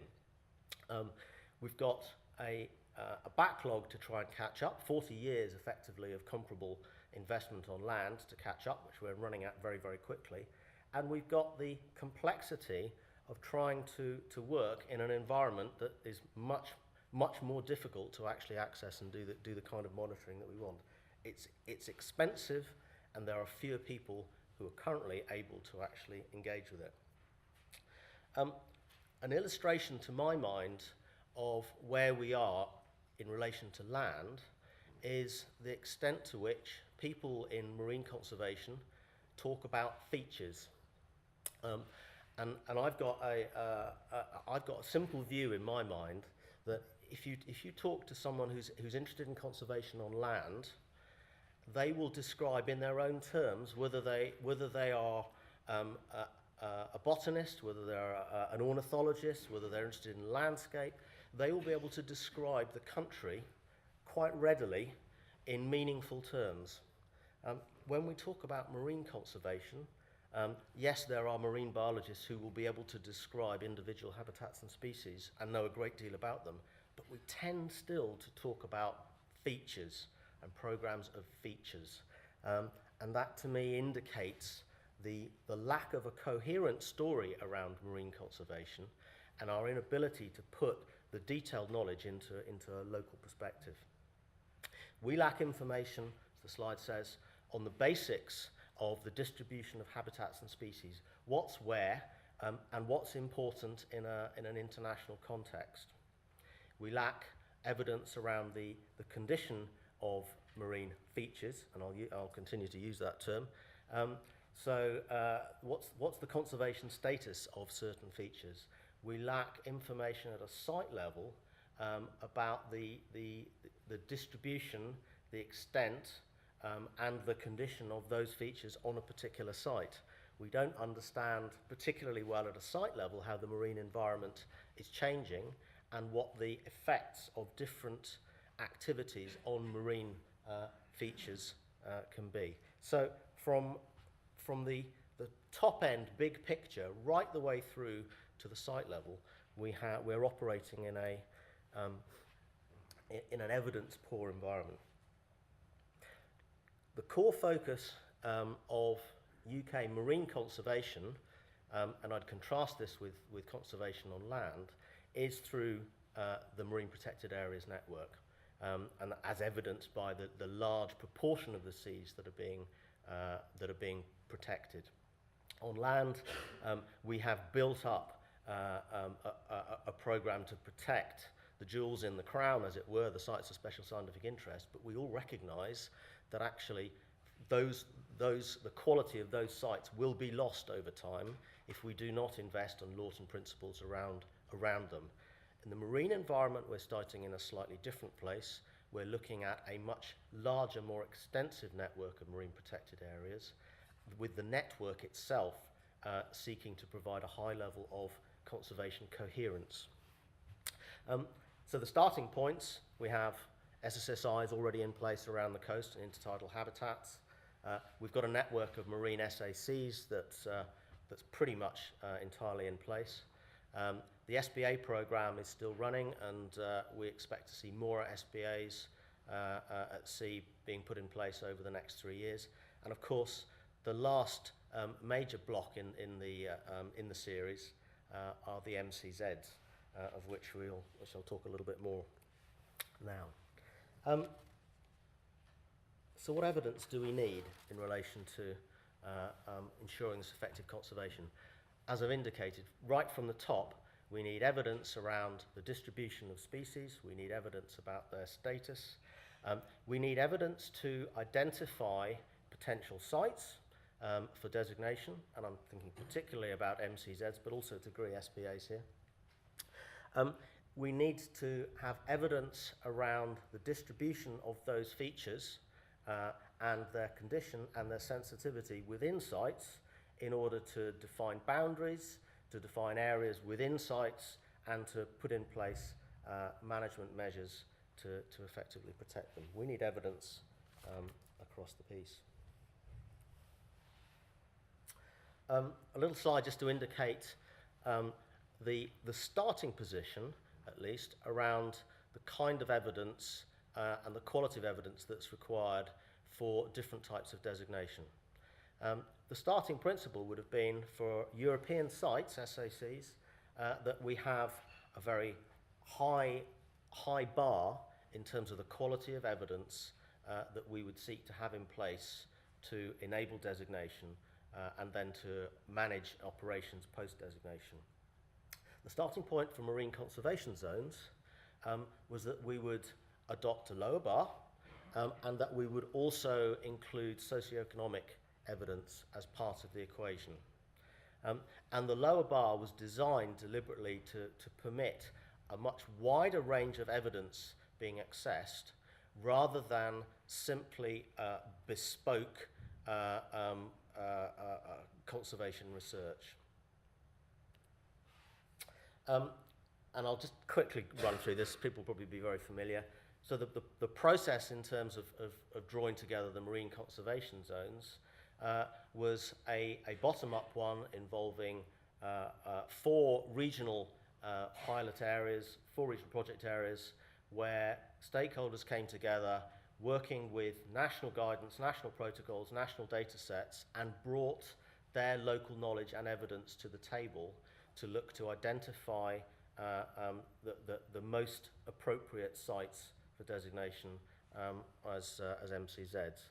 And on the back of that, and then via a piece of work that JNCC and Natural England did, we ended up with 127 recommended MCZs to DEFRA, which included 65 reference areas.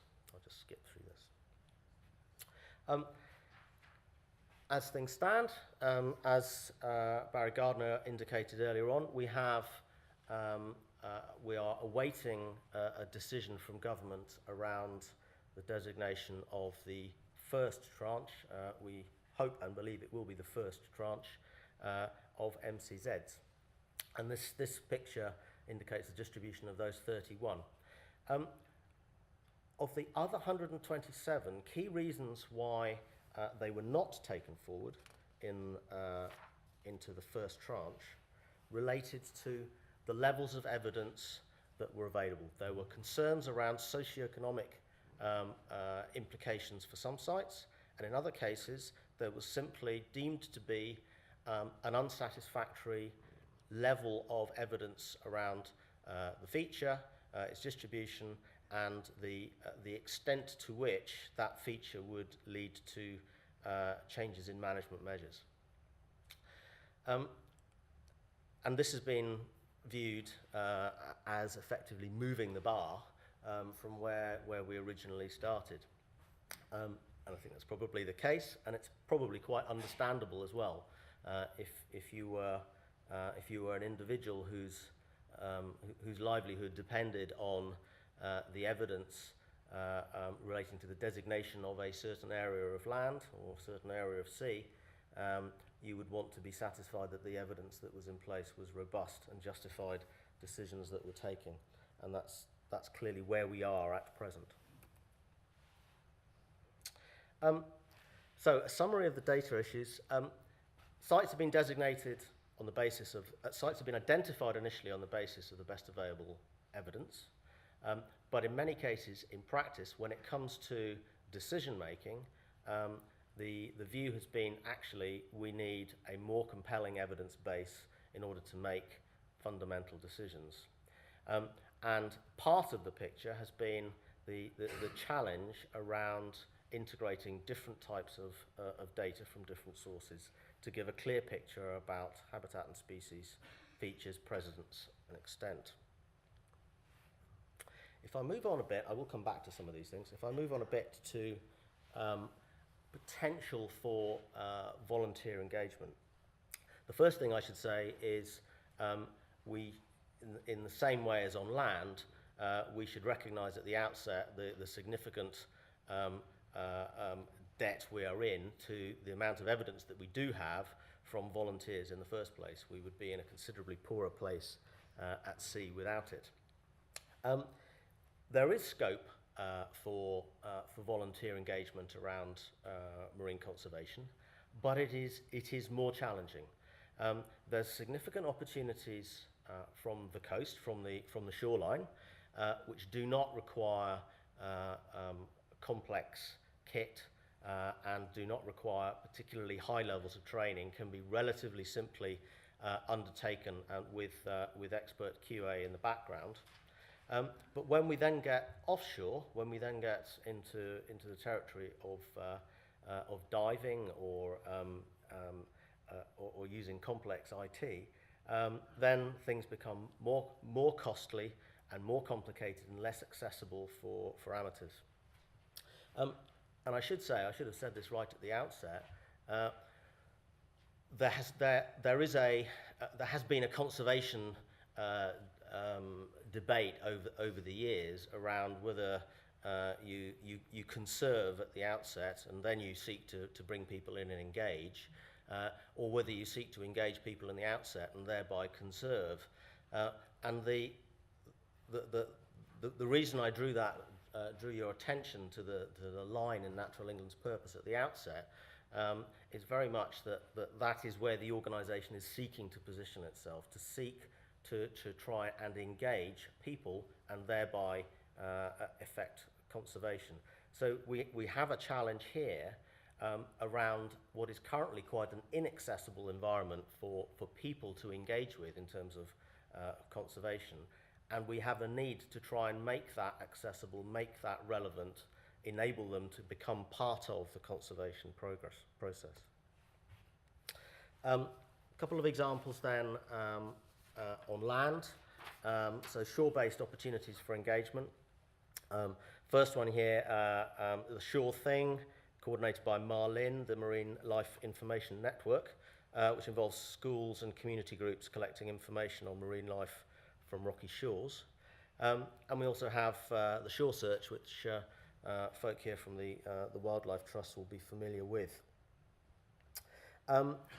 Both of these projects provide widespread access for people to engage with. They both provide standard methodologies, and they both therefore contribute data to the NBN. And there are other shore-based initiatives such as work done by the MCS and the Shark Trust and the National Marine Aquarium around sightings for cetaceans and basking sharks and turtles, etc. So there are a range of shore-based opportunities. I wanted to touch on a case study, however, relating to one of the MCZs that did not go forward into Tranche 1 in Cromer. And the feature of interest here, so chalk reef, or one of the primary features of interest, which is believed to be possibly the largest of its kind in UK waters, one of the largest in Europe. And it was not included in the first tranche of MCZs on the grounds of lack of evidence. And there has been a good local project working to address this, which has involved in part the use of verification surveys. So this is a program of evidence gathering that's being funded in part directly by DEFRA, in part by us and JNCC. A lot of the work commissioned through CFAS, verification surveys around the features. But what was also done was funding of the local sea search volunteers to actually do bespoke evidence gathering in that area to try and pull together a more complete picture of the features and its interests, such that we hope this site may be able to go forward in the future. So a combination of statutory bodies, standard methodologies agreed with CFAS, and then the local volunteers actually engaged in working with it. Future opportunities. Starting point for this is I take a pretty broad view around the term and definition of volunteer. There's no sense in adopting some kind of elitist view around it. A volunteer is just a person. It's someone who is in any way, shape or form engaged in the conservation process. And what we need to think about is ways in which we can broaden the range of people who we might consider as volunteers, who we might enable to become engaged in evidence gathering in one shape or form to contribute to filling in the gaps that we have here. And starting points for me, obvious ones would be around making the fishing sector more able to contribute data, and similarly recreational boat users. And there's a question to me around how we might try and access new technologies and new techniques that makes these kind of volunteers able to engage. And I think to examples on land, such as the splatometer, which I just think is a fantastic example of a means of actually enabling people to do something relatively simple, but to gather information that they don't need to do any kind of analysis on themselves, to send it away and feel like they're actually contributing, as well as actually gathering some evidence in the process.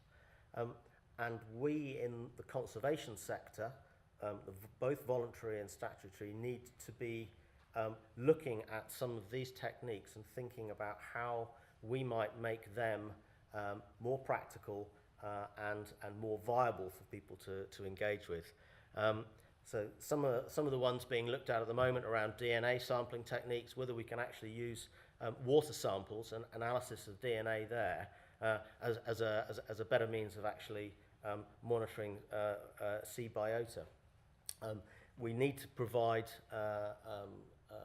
we need to look at creating cheaper and more widespread remote sensing technology kit that can be stuck onto boats and gather information. And we need, for the general public, we need to be able to look at the kind of apps that people have on land that enable them to record sightings and submit them readily.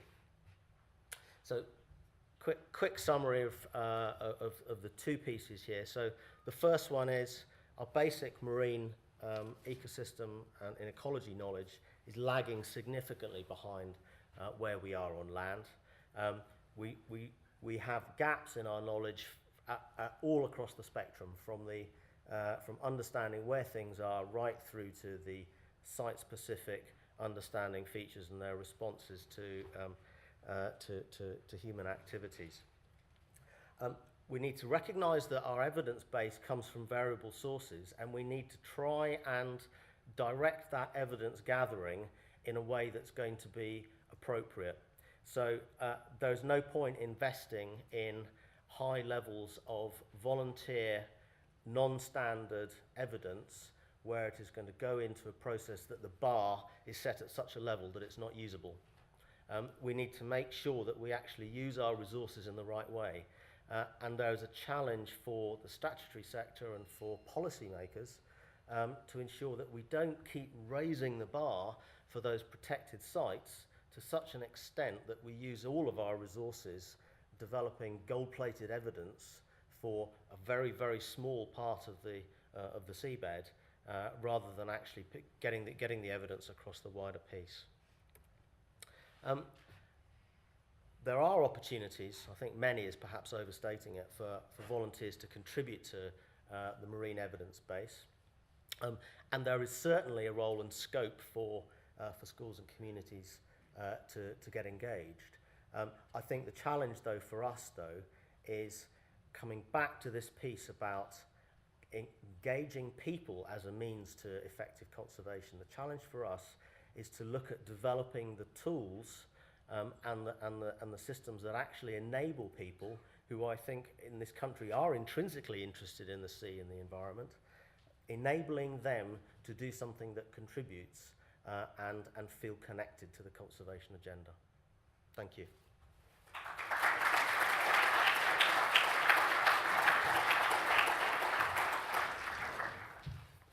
Are any questions for Alan? This one here. Was it me? Graham, do you have a question? Graham goes first and this other chap further in. Fine. Graham Worley from landlocked Leicestershire. Two questions really, I'm afraid. One is, if you're the scientific advisors to the government, who in the government was challenging your views and based on what? And secondly, shouldn't the precautionary principle apply that if you've identified, using the best evidence available, conservation zones, then those who want to exploit it economically, shouldn't they have to provide opposing evidence to say that that's not the case, in which case they should be doing their own surveys? As a conservationist, entirely sympathetic with your view. Who is challenging it? Any piece of policy that's produced by one department, the basic process involves right round to all the other departments and securing sign-off across government around things that will have implications for other policies, part of the policy objectives in government. So if you are seeking to put in place a new network of, I'll stick with MCZs, a new network of designations under UK legislation, so not something that's going to draw immediate infraction pressure from Europe, you will need to satisfy other departments that this is something that is compatible with their objectives as well. And I think we all know what the current administration's overwhelming policy objective is. It's not to say it's not working on others, but there is a high level of challenge that's to be expected around any policies that's taken forward that might conflict with that. I'm on video, so I hope that's answered as much as. There's a chap there with the blue shirt. Is the mic turned on? Can you hear me? Yeah. Yes. Hi, Tom Webb from Sheffield. I was really happy to see you identify fishermen as potential volunteers, if you like, for collecting new data. And I've heard people in the fishing industry say, use our boats as research vessels. We're there, we're really keen to do that. But I was wondering, to what extent have you used the knowledge that fishermen have already in building up the evidence base? They know the marine environment better than anyone else, and there's an awful lot of knowledge they have which could be interpreted as evidence.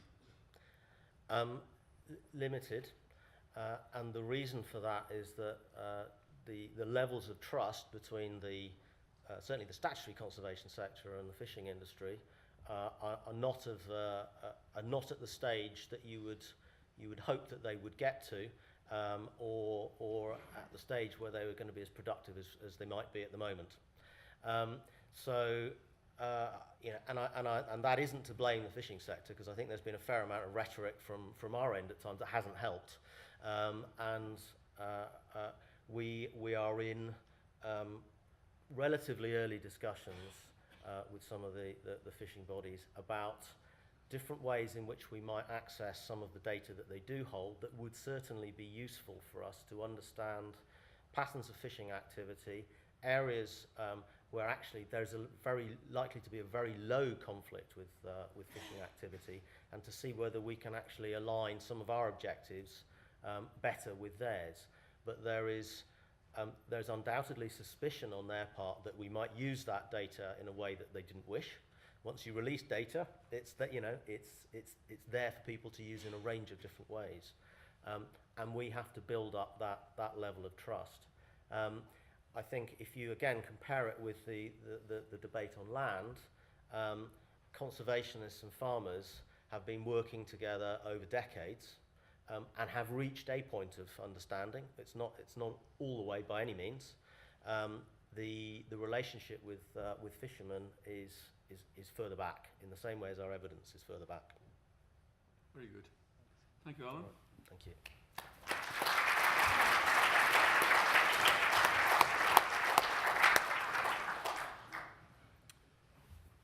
As a committed marine biologist, the one terrestrial taxa which rings my bells, dragonflies. My garden is stuffed with them during the summer. And this gentleman, who I heard many years ago, speaking at one of our earlier conferences. Over to you, Steve. Thank you, Jim. Good afternoon, everybody. I suppose I could be classed as one of those enthusiastic volunteers. I've been passionate about natural history for virtually all of my life. But I just wanted to start by saying that I started my career in biological research, and then I decided to make a career change. So I went to what someone I think referred to as the dark side. I went into commercial business. And I suddenly learned that I no longer had any problems. I actually had challenges and opportunities. And it's interesting to see how the parlance has developed into other areas. But I had a boss at the time who said to me that I was joining the company at an interesting time. And I then subsequently learned that he said this to everybody that joined the company. But I thought about even talking about here that you're joining the recording scheme at an interesting time, because I think we've seen a lot of changes in the last few years, and the Dragonfly Society is celebrating its 30th anniversary this year.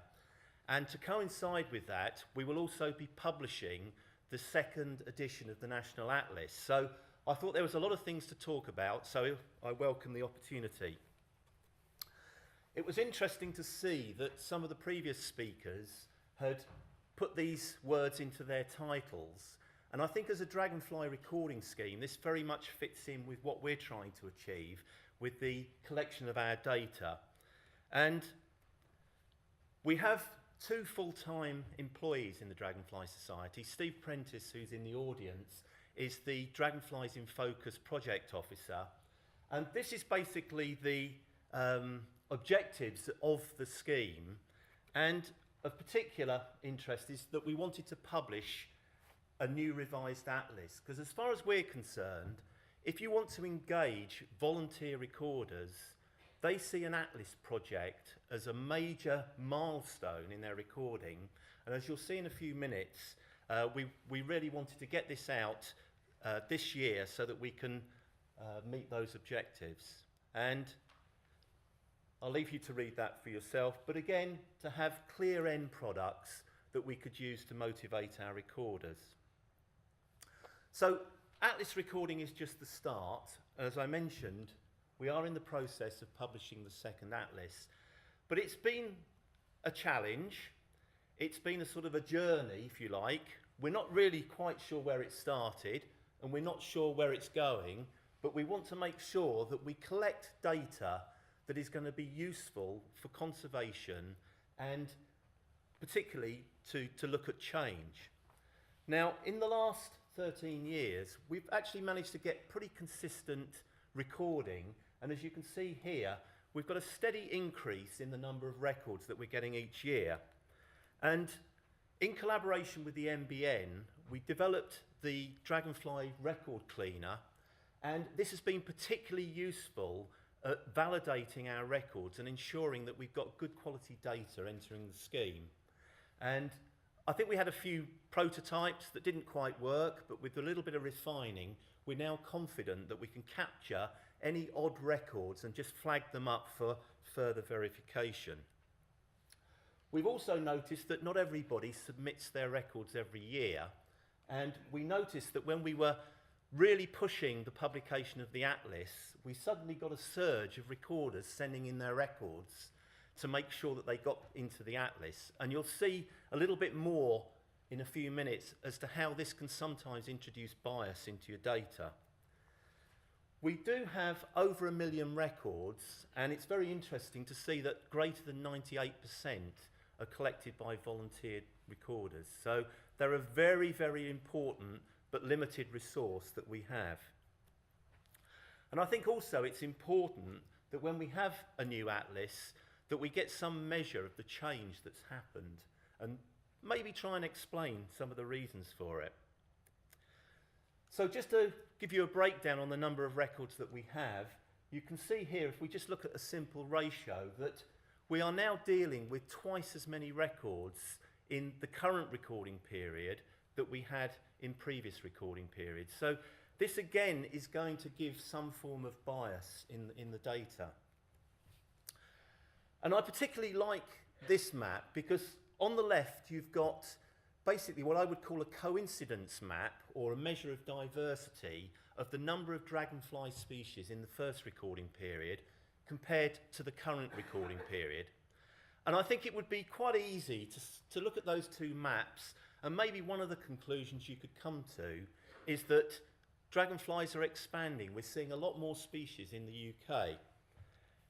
Quite interesting that if you then look at recorder effort, you can see that we now have a lot more records coming into the scheme. And again, you could start to say, well, okay, what's the effect of that on our distribution data? So I'd like to, in a few minutes, drill down a little bit more into this data and see whether we can interpret this in any way. Recorder effort. Now, I think this shows a very nice situation. When we started with the new recording period, it was very, very obvious that you had lots of enthusiastic volunteers in some areas, but less enthusiastic volunteers in other areas. And I think this is really where Steve Prentice played an absolutely vital role in continually pushing home the message, we need to have recorders in these areas that were flashing up red.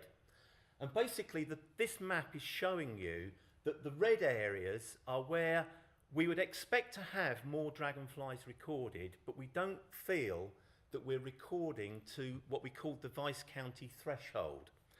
And as we progressed through the recording period, we were targeting the effort, and gradually we were able to push recorders into those under-recorded areas and finally finish up with most of the UK mainland covered with records. So that was really a case of continually promoting the scheme, continually motivating recorders to get out there.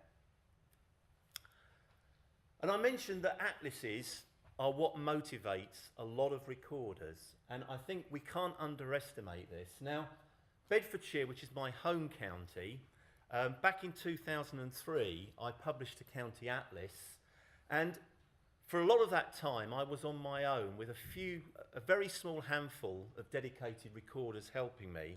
And as you can see, as we reached publication date, so the records came in and we were able to get more and more records coming in for the Atlas project. I then decided that I really was completely mentally exhausted of recording in Bedfordshire, and I passed over as the role of county recorder to David Anderson, and David did a great job at keeping that motivation going, and as you can see, he did a great job in keeping the number of records at a fairly high level. Similarly, Mark Tyrrell in Northamptonshire came in as a new county recorder, very, very enthusiastic, and the build up to the Atlas, the records kept coming in, and that was great.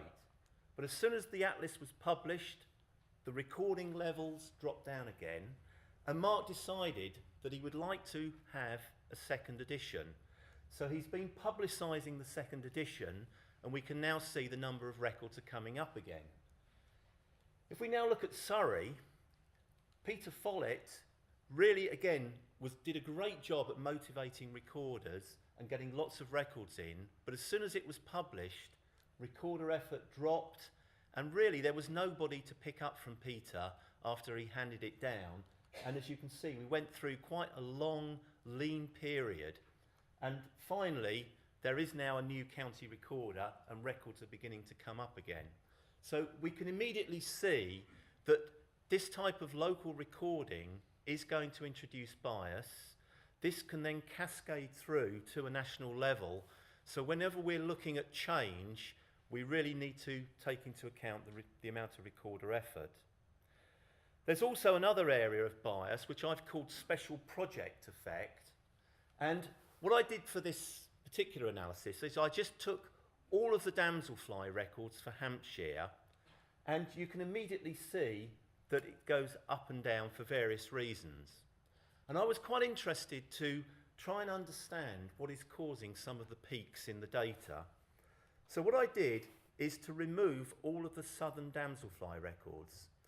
Now, this is a BAP species where there's been an awful lot of effort, recording effort, and also research effort going on in Hampshire.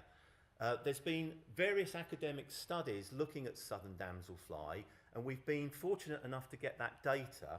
And as you can see, it starts to remove some of the peaks that we had in the records during those key periods. I was also intrigued to see this very high peak in 2005, and I really wondered what this was. So I then removed the scarce blue-tailed damselfly records, and I could immediately see that this again was a research project where there was continuous monitoring throughout the year looking at movements. So again, we had to remove this type of data. And then finally, I took out the records from one particular recording couple, the Dells, Dave and Jean Dell. They are absolutely prolific recorders, and I've highlighted in red here because you can see that the scale has changed. So we've had very, very enthusiastic recorders for a period of time, bringing in hundreds and hundreds of records, and eventually people retire, they move on, for whatever reason, and we then lose those records that we can't always replace. So we have all these inherent biases in the data. Now, I think this is a fairly well-known quote, and it's a particular favourite of mine because I think it sums up an awful lot of things that relate to biological recording. But I wanted to put in one extra line, or a couple of lines here, because there are things that we now think we know, but we don't yet know how to interpret them. And I think this is really the challenge that the British Dragonfly Society has, is that we don't have the resources of lots of full-time employees doing research and statisticians who can interpret our data. And we've been particularly grateful to BRC to help us to try and interpret some of our data. But it does present a challenge, and I'd like to try and sort of look at how we might be able to explain some of the changes that we're observing. Now, here we've got a new species that colonised the UK just over a decade ago, and we can quickly see that it's colonised most of southeast and central England. Similarly, the willow emerald has colonising just into East Anglia at the moment. And if we superimpose a map of the mean July and August average temperatures for the recording period, there is a very strong correlation between the two. I don't know whether it's statistically significant. We'll probably have to rely on others to come to that conclusion. But there's a very strong suggestion that seems to fit that new pattern. We've also noticed that there are changes in the phenology of quite a number of species. And if I took 4 fairly early emerging species, you can see that emergence is clearly taking place earlier in the season. And what we've got here is the dark blue is all of the records in the current recording period superimposed on all of the records in the earlier recording period. So there is this shift to earlier in the season.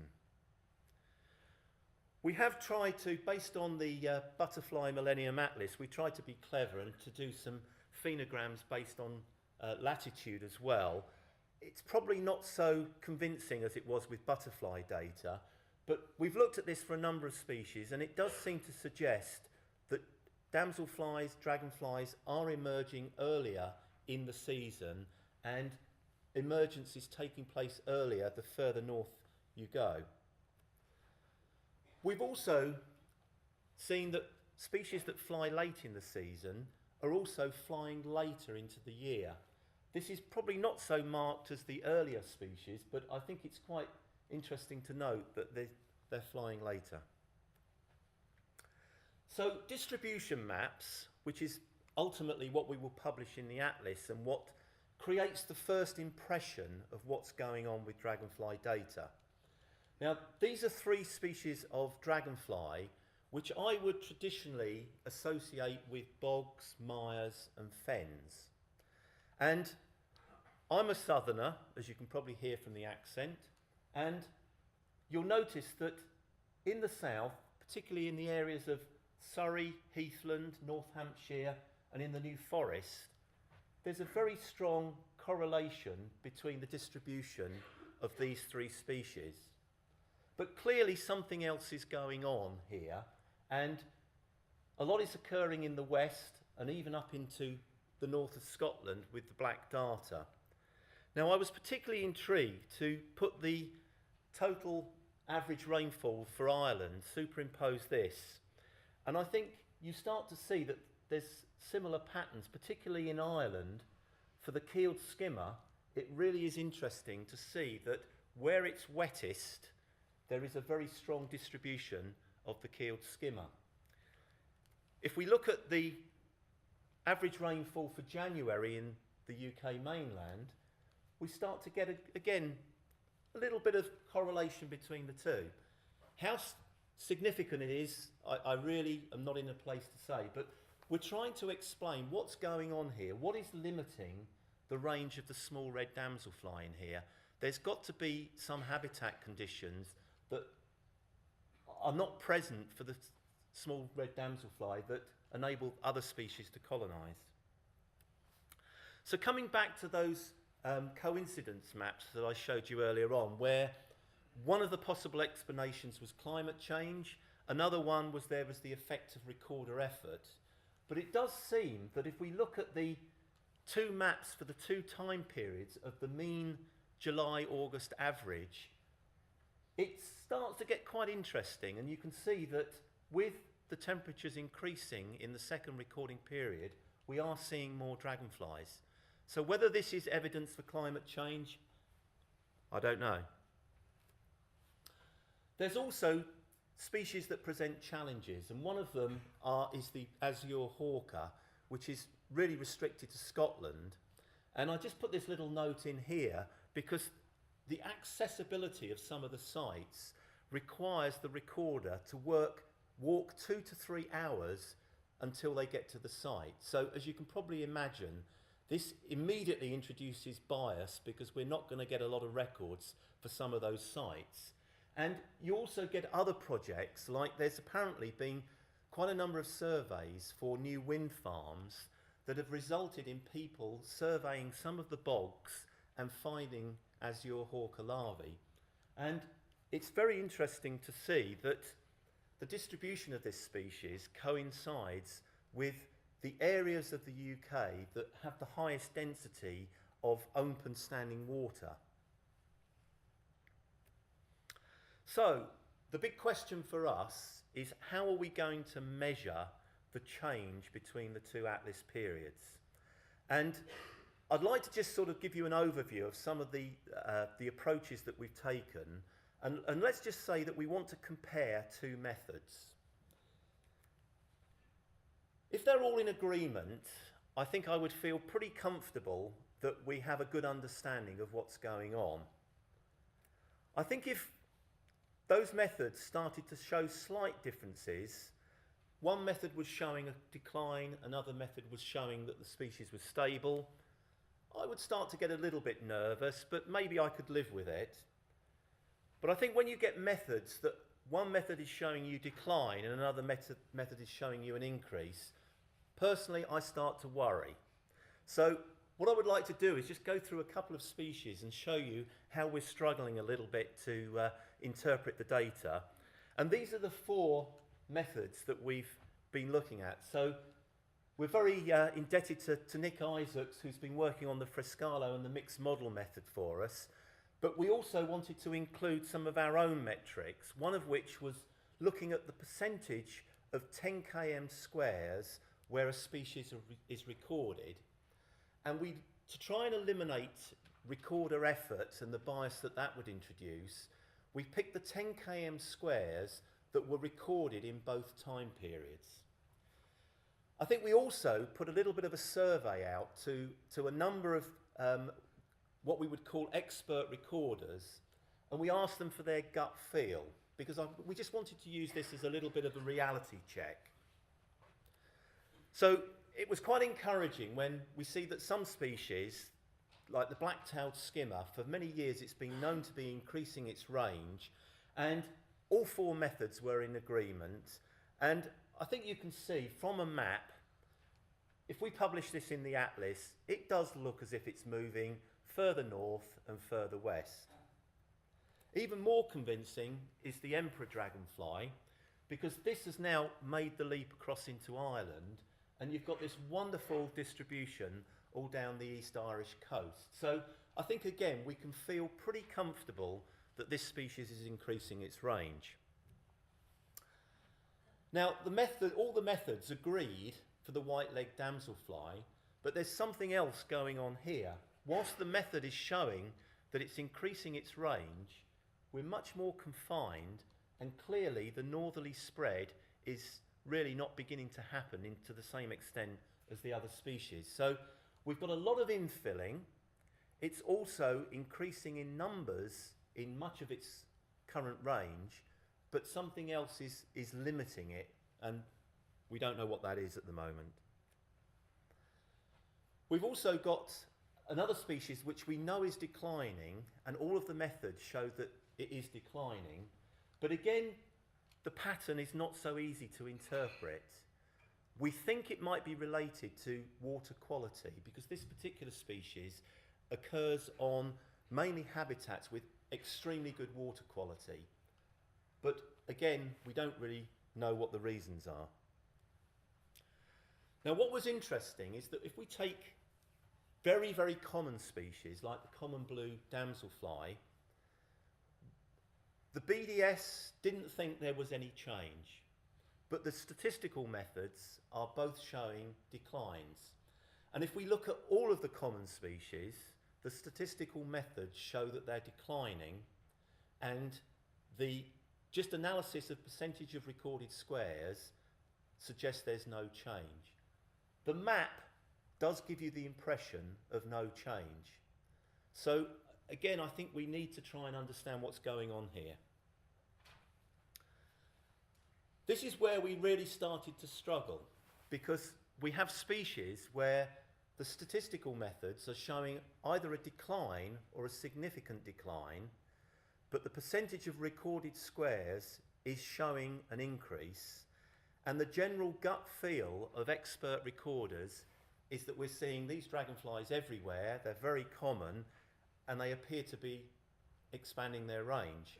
So again, I think we need to really try and understand what's going on here. The scarce blue-tailed damselfly, which is a very transient species, it occurs in very temporary habitats. Here, we find that the statistical methods are disagreeing with each other. And for just a humble volunteer, this really does start me worrying, particularly when we think it's declining. Why should one of the methods be suggesting that the species is increasing? So I think, in conclusion, we've still got to try and understand what is going on with change, and we need to find a really good way of coming up with an index of change. There's also a lot of challenges with recorders. Now, for some reason, in their infinite wisdom, many years ago, they decided to call a dragonfly a common hawker. Now, this is asking for trouble, because the use of English names is not a wise move in any taxa, because we ended up with another species called the scarce hawker, which had to be renamed as the migrant hawker. It's now a very common breeding species, which is more common than the common hawker. So naming something common just opens up the possibility for volunteer recorders with particularly with a need to improve their ID skills. They're immediately going to latch on to the common hawker. So I think this is really where we've got to be very careful in terms of interpreting data. And I think this is where we were particularly pleased that the record cleaner did pick up most of these records, and they flagged them up to recorders. We were able to challenge, or at least go back to the original recorder and say, did you really see this species? And in all of those cases, they said, well, we're not really quite sure, and therefore we changed the records or just kept them out of the analysis. I think with dragonflies, we have to accept that we are always going to have the challenge of the weather. If you go out on a bright, sunny, still day, you're going to see lots of dragonflies during the flight period.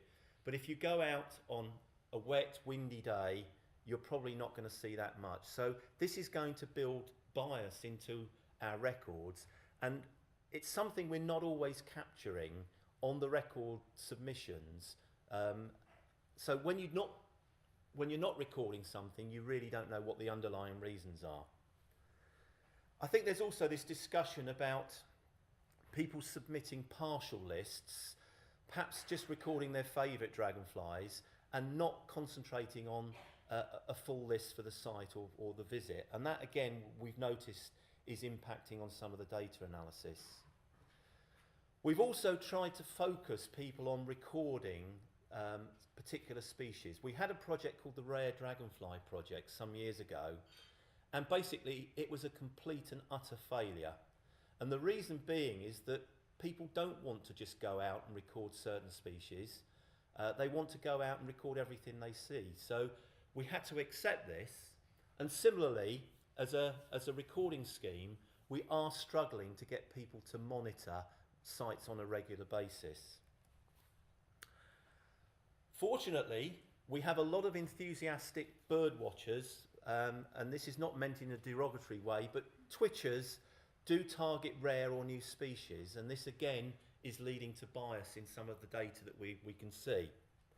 And recording in remote areas, especially in Scotland, means that we get very few records from those areas where there are important species like the azure hawker, which we think is declining, but we can't really be sure. So what can we implement for the people that will be taking on the recording scheme and hopefully publishing the next atlas in 2013? Well, I think we certainly need to find more robust methods for analysing change. And I'd certainly be interested to hear from anybody if they think they might have stumbled across one of these, but certainly interpreting the dragonfly data is presenting a challenge. We are making all of our records available through the NBN gateway, but I think one thing that we can improve is maybe recording more negative records. Because again, I think if we're looking at species that are declining, are they really declining? Do we really know that people have gone out and looked for them and not submitted a negative record are, or just they didn't have a good day, and we don't know. We do need to ensure that we continue to get funding for a data manager, because I think Steve has done an absolutely fantastic job in driving the scheme forward, particularly during this Atlas recording period, and we need for that to continue. And I think Steve probably wants to retire at some stage, so he's nodding his head. So I think also we need to ensure that recorders adapt to changes in technology and recording tools. And there's a lot of very, very good recording tools out there now that we need to get wider acceptance of recorders to use, and particularly new apps on phones. We also need to train and guide recorders more, and I think one of the challenges that we're all going to face in the future is that every recording scheme is facing limited resources. Every volunteer is being asked to do more and more. And I will make a prediction that it will be the societies with the best marketing machines behind them that will probably be able to capture the attention of recorders. And I think this is going to build bias into data in the future, that the people that market the best will get the most records and probably get the best quality data. And finally, I would like to sort of say that I do believe that there is a place for ad hoc recording. I know it's not ideal, but we've got to find a way to live with it, because it's reality and we can't avoid reality. So however much we want to have the perfect statistical significant data, ad hoc recording by volunteers will continue to be very much the norm, and particularly for the small recording schemes. So I'd like to say I have a lot of debt of gratitude to a lot of people, and particularly to Steve Prentice, because he's helped out immeasurably for the recording scheme. There's also colleagues in the Dragonfly conservation group, and particularly Brian Nelson, that's helped with a lot of the Irish data and the interpretation of the Irish data. But particularly BRC, Helen and David Roy have helped us a lot, and Nick Isaacs has done a wonderful job helping us to analyse some of the data that we've got, and I think that's going to be an ongoing project for some time. And as an enthusiastic volunteer, I've been so impressed with the way that the NBN over the years has helped me and kept me enthusiastic, because it's helped me to share data and to help me to present some of the concerns that the volunteer recording schemes have. And finally, to all the recorders everywhere, because without their records we wouldn't have got as far as we have. So thank you very much for your attention.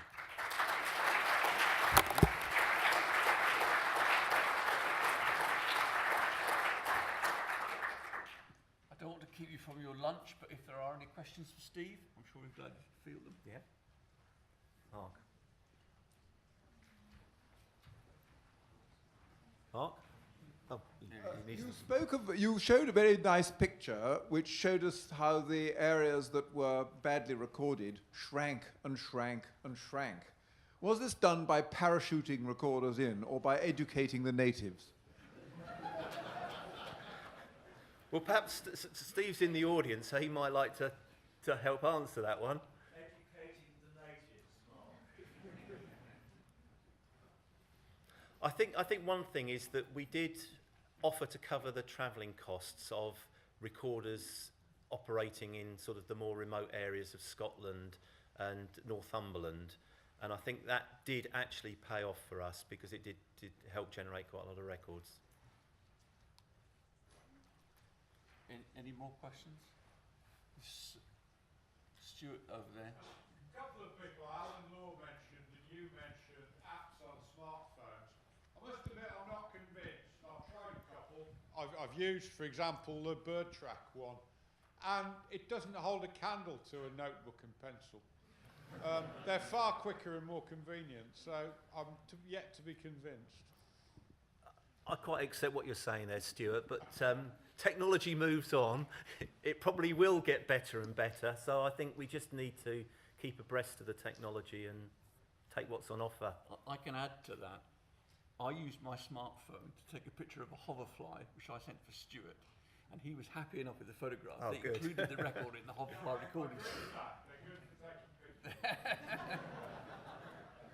I mean, just to give you another example of that, totally unrelated to Dragonfly recording. I was out Dragonfly recording one day, and I had a flock of swans fly over me, and I had the camera ready, and I thought, here's an opportunity to photograph a flock of swans. So, banging away with the motor drive, and when I got the image back on the computer at home, I noticed that one of the swans had a ring on it, and by blowing it up on the computer, I could see the number on the ring, and I submitted the record, and they were extremely grateful because this was a swan that they'd ringed in one place and was commuting to another area. So having the camera, the technology, enabled me to get a record that I just wouldn't have dreamt of. Well, come back when the app will actually read that ring. Well, what I really want, Stuart, is, as you know, a lot of cameras these days have face recognition that works very well with humans. I'm just waiting for Canon or Nikon to develop a camera with Dragonfly face recognition on it, and then we're laughing.